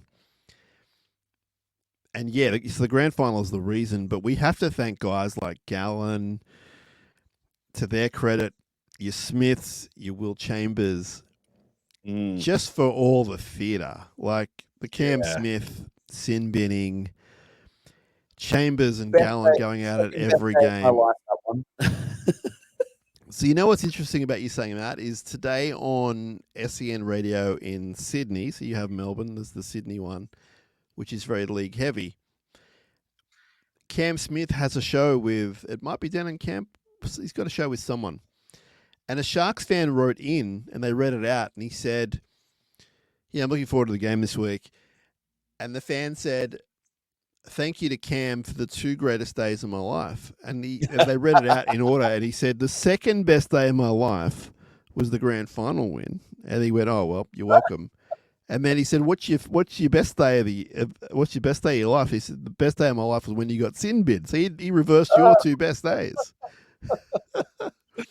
Like one of my favorite Cam Smith isms was at the end of the grand final. We've beaten them. We've won our maiden premiership. And Cam Smith comes out and goes, "Man, if that game went for 1 more minute, we would have gotten them." And we're all sitting there going, "Man, it's an 80-minute game, not an 81-minute game." Yeah, the speech was actually applauded by most people, but I was there going, yeah, you're trying to be nice, but you're kind of rubbing me the wrong way. And I'm a fan of him. I thought he was amazing as a player. I think he's a great analyst, but Yeah, the theatre those guys brought is really unique, and I'm glad that we're part of that. And this just continues it. It's just another great, in the storybook. It's going to be another great chapter, and there's been just some great games between the two teams, and the '08 prelim, which was just a horror show, and oh my god. And there's been some bright, there's been 3 or 4 games you've seen down there which have been really good. And yeah, but you're right, it flips. Like last year we lost 54-10. It was just like, this is awful. This is, and I'm not even anywhere near where you are at the ground. This is painful to watch. I think you and I had actually just started talking not long before that game, actually. I'd been listening for a while, but I think I'm like, I'll send this guy a message, see if he replies. And he did. I remember messaging you that night. There were a few words that we can't say on this podcast, but I remember saying something along the lines of, I have never wanted to walk out of a game more in my life. And I actually did kind of walk out, but I stood at the top of the stairs so I could still like peer around the corner and see if we finally scored. And then we did at the end, and I'm like, all right, cool, that's over. And then I buggered off out of the stadium as quickly as I can so as to sell the fact that I walked out, I was that peed off. Yeah. Oh, that man, was what a horror show. That we've spoken about on the show, but that was an infamous SharkCast pod moment where 3 of us went to the local establishment, and it was Josh, myself, and Kieran, and I chose the wrong place to go. We went to a place and we watched it, and we got whipped, and it was not much fun at all in any kind of scheme of the word. And then my phone was just like, I don't always have my phone out. I'm not always a phone guy. Sometimes I am, sometimes I'm not. My phone was in front of me, and my phone just kept lighting up from like, the 10th minute onwards. And it was, there was some mates saying, you guys suck, whatever, to the majority of things coming through was the sharkcastpod at gmail.com, and it was just going dum, dum, dum, dum. And the boys are like, what's up with your phone? And I said, I'll show you. And I didn't show them anything too private, but it was like, this is what happens on a bad day. And they're like, wow. And that was a spectacular day for the inbox. Yeah, no kidding. But yeah, part of our great history with the Storm, and I'm actually, sounds kind of weird, but I'm actually really thankful that we have that now. Like it's actually a thing. And for me, it's not like a hatred thing. Like I don't hate them. I actually respect the hell out of them. I think Craig Bellamy's a genius. People know I have an absolute fondness for Cooper Cronk. So I've got a lot of respect for those guys. I mean, I kind of wish we were playing a injury-ravaged Roosters down the road. That wasn't meant to. It wasn't meant to be, right? So, I just think that it's something that, I mean, I imagine at some point, maybe the rivalry will stop. I don't know. Maybe it'll go on forever. I've got no idea. But I imagine when you and I are older than what we are now, we'll look back and go, man, that was a hell of a run. Yeah. Look, Melbourne Storm are just an exceptional team. They're a dynasty, and they've done it so well. I mean, imagine your backup fullback being Ryan Pappenhausen. Holy crap. Like, that's just insanity. This is just going to be being your backup to him. No kidding. It's just going to be another chapter of an epic rivalry, and I think it's probably one of the great rivalries in the league at the moment, because everyone is like, there are some really great matches this weekend, obviously, but this is one that everyone is very excited about across the board, because anything can happen with this game. Yeah, I know where I work at Fox, like the ratings for Storm Sharks games usually are through the roof. And you can't tell me that Melbourne and Cronulla have the biggest fan base in the comp. We all know that neither team does, but there's something about the matchup where people tune in to see what's going to happen. Yeah. Look, it's really telling that for the first time in my life, my boss down here is a Melbourne Storm fan. that's telling as to the growth of the fan base down here, because working in the industries I work in for the longest time, every boss, every person I've ever worked with has been like AFL fans. Yeah. But this weekend, the NRL has a really unique opportunity to own Melbourne, because there is not, for the first time for a very long time, there is not a single AFL game in Victoria this weekend. Yeah, right. It is all about the NRL. And people are talking about it. Like I got colleagues at work who don't really watch footy, but they're now picking teams. I had one of the young guys walk up to me today, go, "I think I'm going to go for the Parramatta Eels." I'm like, "Yeah, I thought you were a bit of a loser." Are you able to tell everyone what you do for a living, like you told me before? Yeah, so I work in an entertainment venue where people come and give me lots of money to throw axes. Go on, elaborate. So basically, it's like a bar venue where people come in and they pay X amount of money, and we show them how to safely throw axes, and we teach them how to throw axes at targets, and they just do that for an hour, and then once they've done that, they come up to the bar and we give them all manner of libation. That's It's pretty fun. unique. Yeah, Man, I get to throw axes at work for a living. And that is my actual living. Not throwing axes because I cut wood, but throwing axes because that's what we do. We throw axes. that is awesome, dude. Yeah, it's a lot of fun. It's a lot of fun. Let's And because of that, the kind of people that come in are the kind of people, like I had a couple that came in today who are from far north Queensland. And of course I went there with them. Talking you about, might see him yeah. soon. Well, hope not. Hope not. Hope not. But like we were talking about it, and then I'm like, yeah, if you're from North Queensland, you must have been all Queensland. I'm like, yeah, sure, Reece Walsh. I'm like, hey man, he's yours, not mine. So yeah, no, it was a lot of fun. There was a lot of good banter, and it's great when you get that kind of banter at work with customers, because like it's that kind of environment where you can really fling a bit of dong, if you will. So yeah, it's good times. I think Like that's the first time anyone on this podcast has ever said, "Throw a bit of dong." On that note, so Loosh, let's tell everyone where you're going to be. You're going to be at the Pink Lemonade, which is where? Pink Lemonade, right next to Richmond Station, 1 o'clock Okay. in the afternoon. We will be drinking, we will be singing our merry hearts out, and we will be preparing for absolute battle. And by battle, I mean the walk from the bar to the stadium. And then there'll be a game at the end of the battle, because there's going to be a lot of Melbourne Storm supporters around, and they love to, make that walk interesting. Okay. Well, I mean, you can only give as good as you get, right? And we do give it a lot. On the note of giving it, it was really great being at the Warriors game. Adam Fanua-Blake comes out to say hello to the fans. I took it on myself on behalf of the Cronulla Sharks fans to welcome him home. And how did the big man take that? He kind of eyeballed me a little bit. I took a step back, and then all of the New Zealand Warriors fans are like, "Oh, out in straight sets, cuzzy," and I'm like, "Yeah, but at least we're there. You guys will be in Bali, so enjoy that." What was it like being eyeball to eyeball with the big fella? Terrifying. He's a Yeah. beast, and I cannot wait to see him unleashed in the black, white, and blue. He is going to do some damage and break some ribs. Excellent. Yeah, he's an absolute.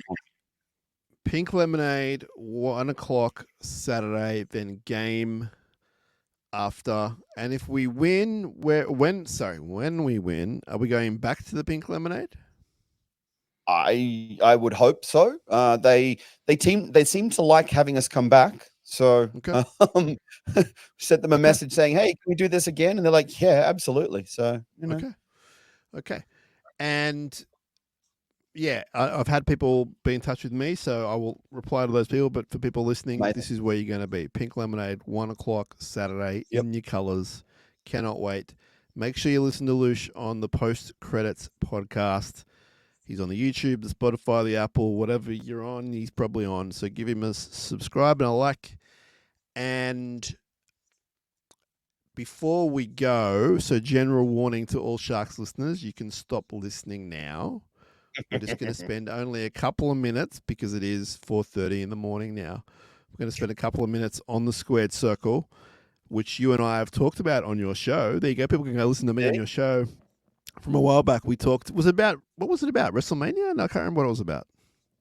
Was it WrestleMania? I can't remember. I think it was just. What was it about? It was general wrestling, wasn't it? Yeah, maybe. It was like general, what's going on in WWE right now. Yeah. Let me ask you this. Are you an AEW fan at all? Man, I tried so hard. This is interesting. I tried so hard. I'm just not invested in the story or lack thereof, as it turns out. Okay. Like, I don't mind MJF. I think he's great. I love, like, I'm a big mark for a good heel. I think he plays a heel really, really well. But man, that who's behind the devil mask storyline, that went for 1,100 months longer than it needed to. Yeah. And we all knew after like 3 minutes. Yeah, fair enough.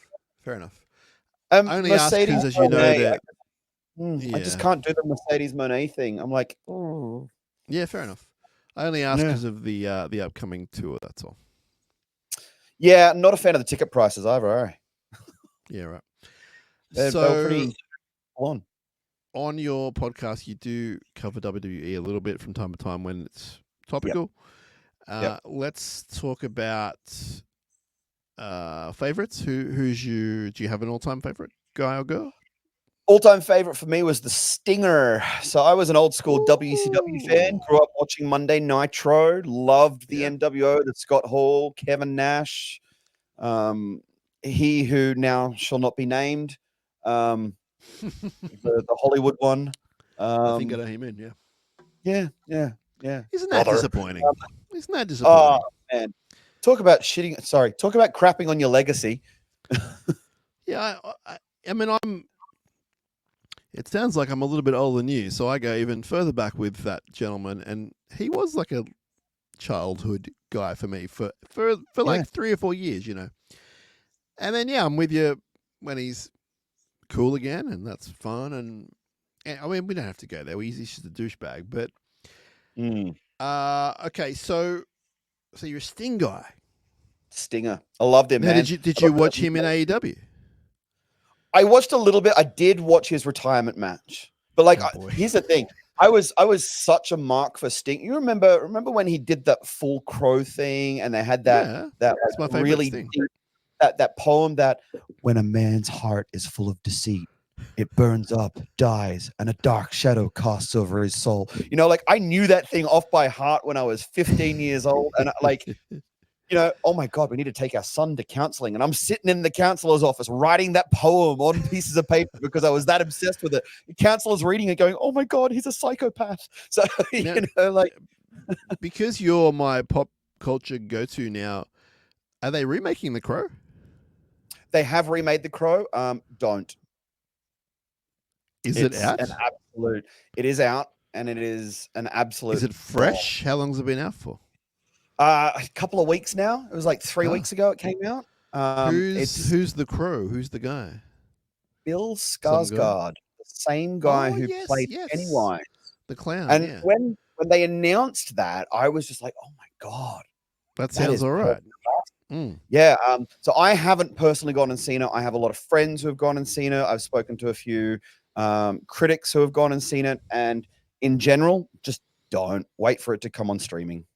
Right. Is it just generally the same thing remade, or?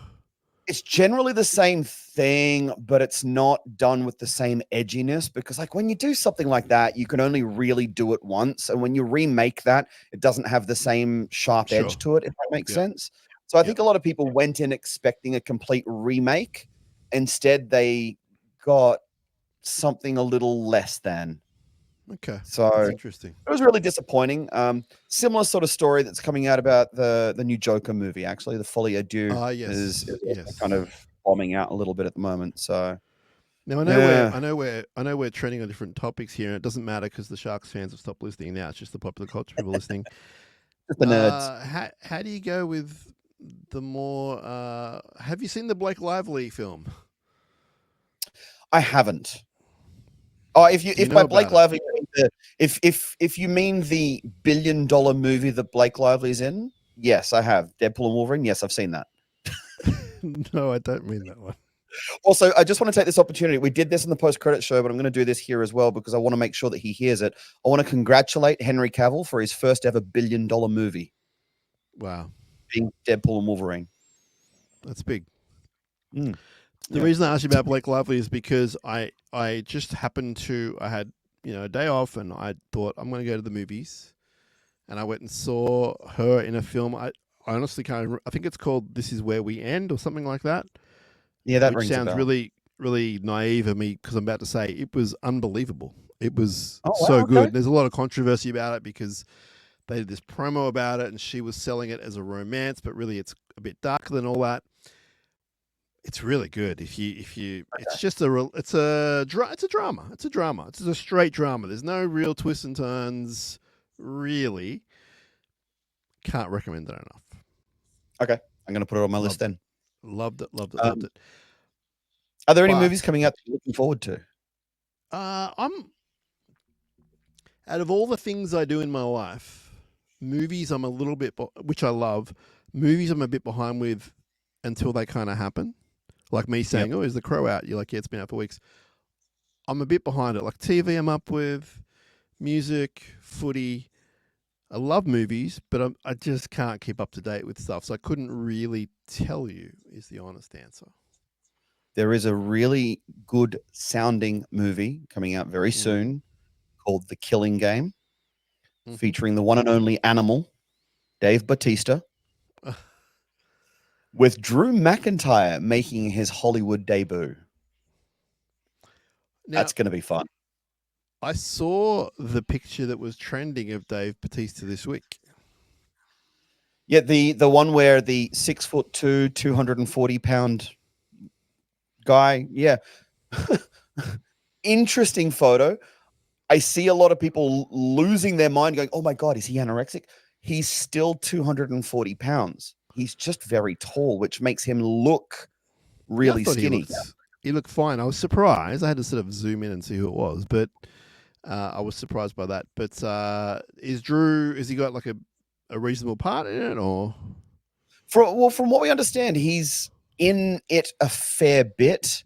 If you want to actually hear a little bit about it, though, and I'm not here to promote everyone's podcasts, but I listened to a guy named Chris Van Vliet. Have you ever listened to any of his podcasts? Yes. Absolute legend. He actually did an interview with Bautista this week. They talk about how Drew came to be in the film and how it was Bautista who, got him in and all that kind of stuff. And yeah, just really fascinating interview. It was really interesting to hear the way he talks about his transition from WWE into movies. And different perspective.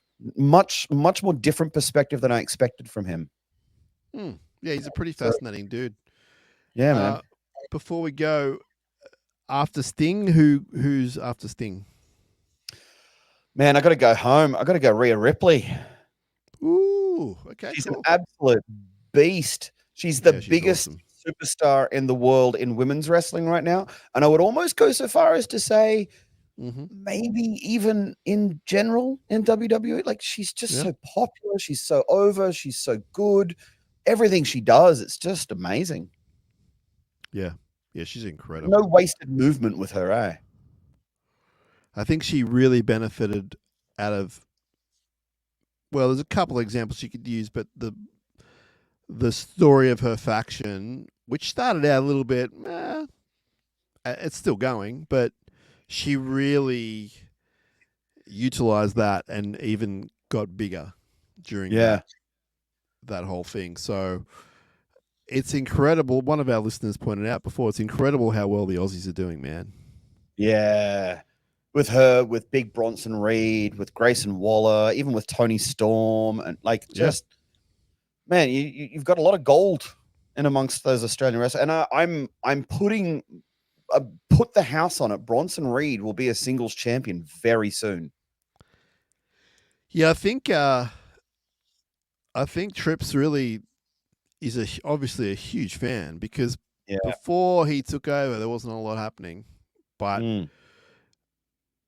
but thank God. I mean, that's a whole other subject. But thank God he came along. When's that out? The Netflix McMahon, Oh, is that the Vince this McMahon. Yeah, I month? think that's coming out the 26th or 22nd or 26th this month. Yeah, Now I that's am got so to have some juice in excited it, for that. surely. That's got to have Yeah, something. yeah, it's gonna be fascinating to watch. I love that kind of stuff. Yeah, me too.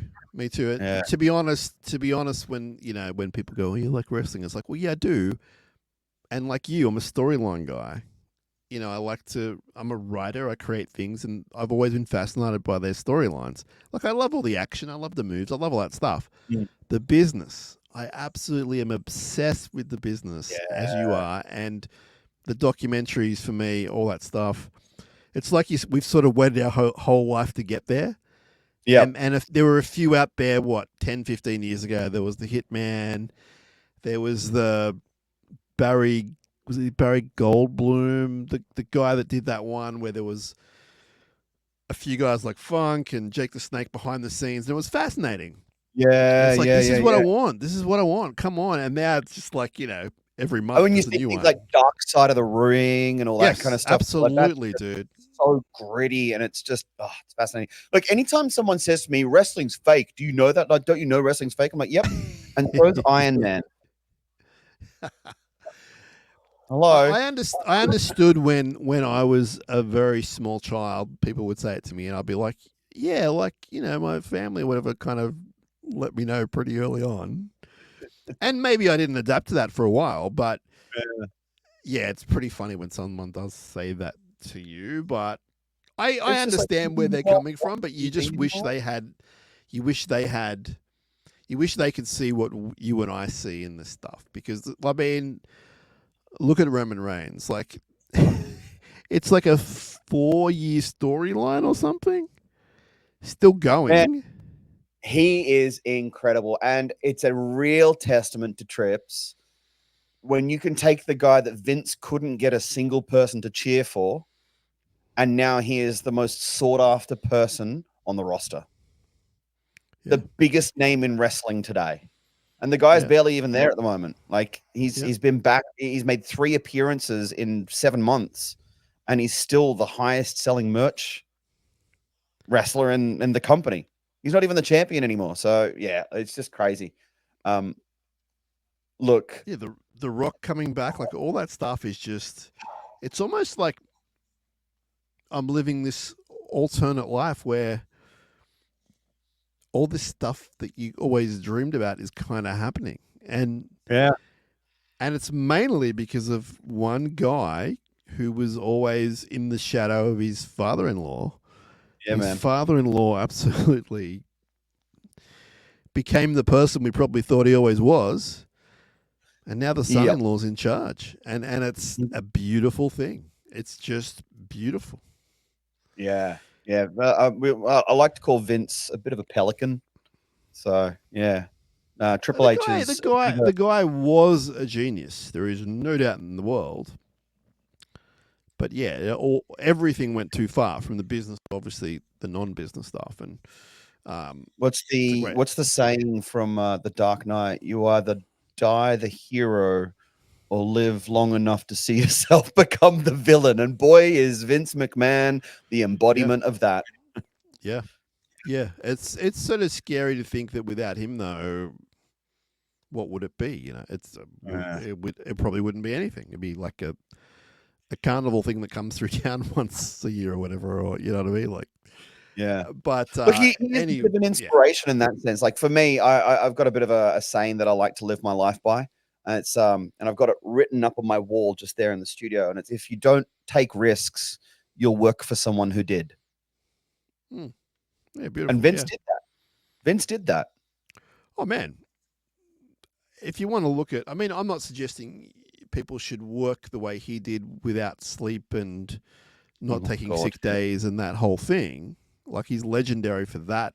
Before the bad stuff, like, he was legendary for, like, if someone sneezed, he'd be paranoid that he was going to get sick, and he'd tell him to leave the room, and he basically doesn't sleep. He works out at 3 a.m. in the morning, but Yeah. from that craziness came all this genius storytelling, and for a long time, it was really good storytelling. I mean, obviously it went down over a cliff, but I'm not here to talk about, he's obviously not a great person for starters, but also it can't be denied what he's done to provide millions of people around the world this entertainment for 40 years, which his dad started, but it was a different time, different business. So absolutely, the doco is going to be pretty cool. The doco is going to be, I don't know how hard hitting it's going to be, but they've obviously redone the ending, and there's going to be stuff that they didn't plan on. So, Loosh, we can talk about this all night. We usually do, but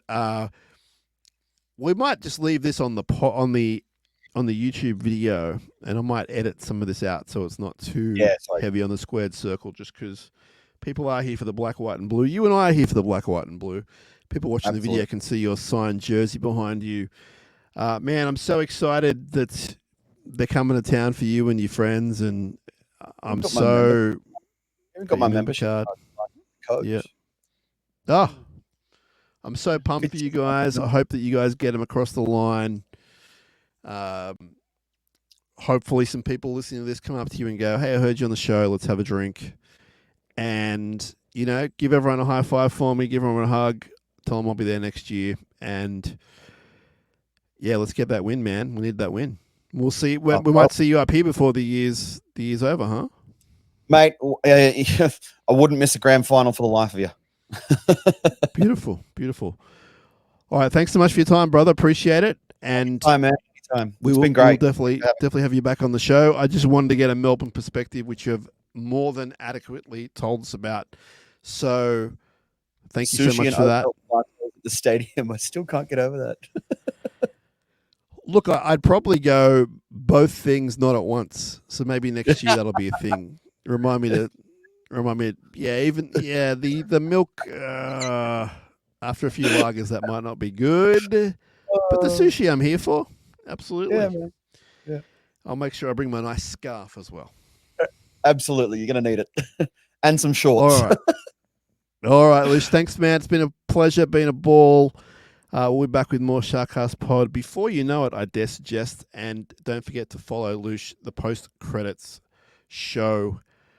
We're out of here. Thanks, everyone who's gone the long haul. Appreciate it. If you're listening on the potty, you might have had a slightly edited version, but still a lot of fun.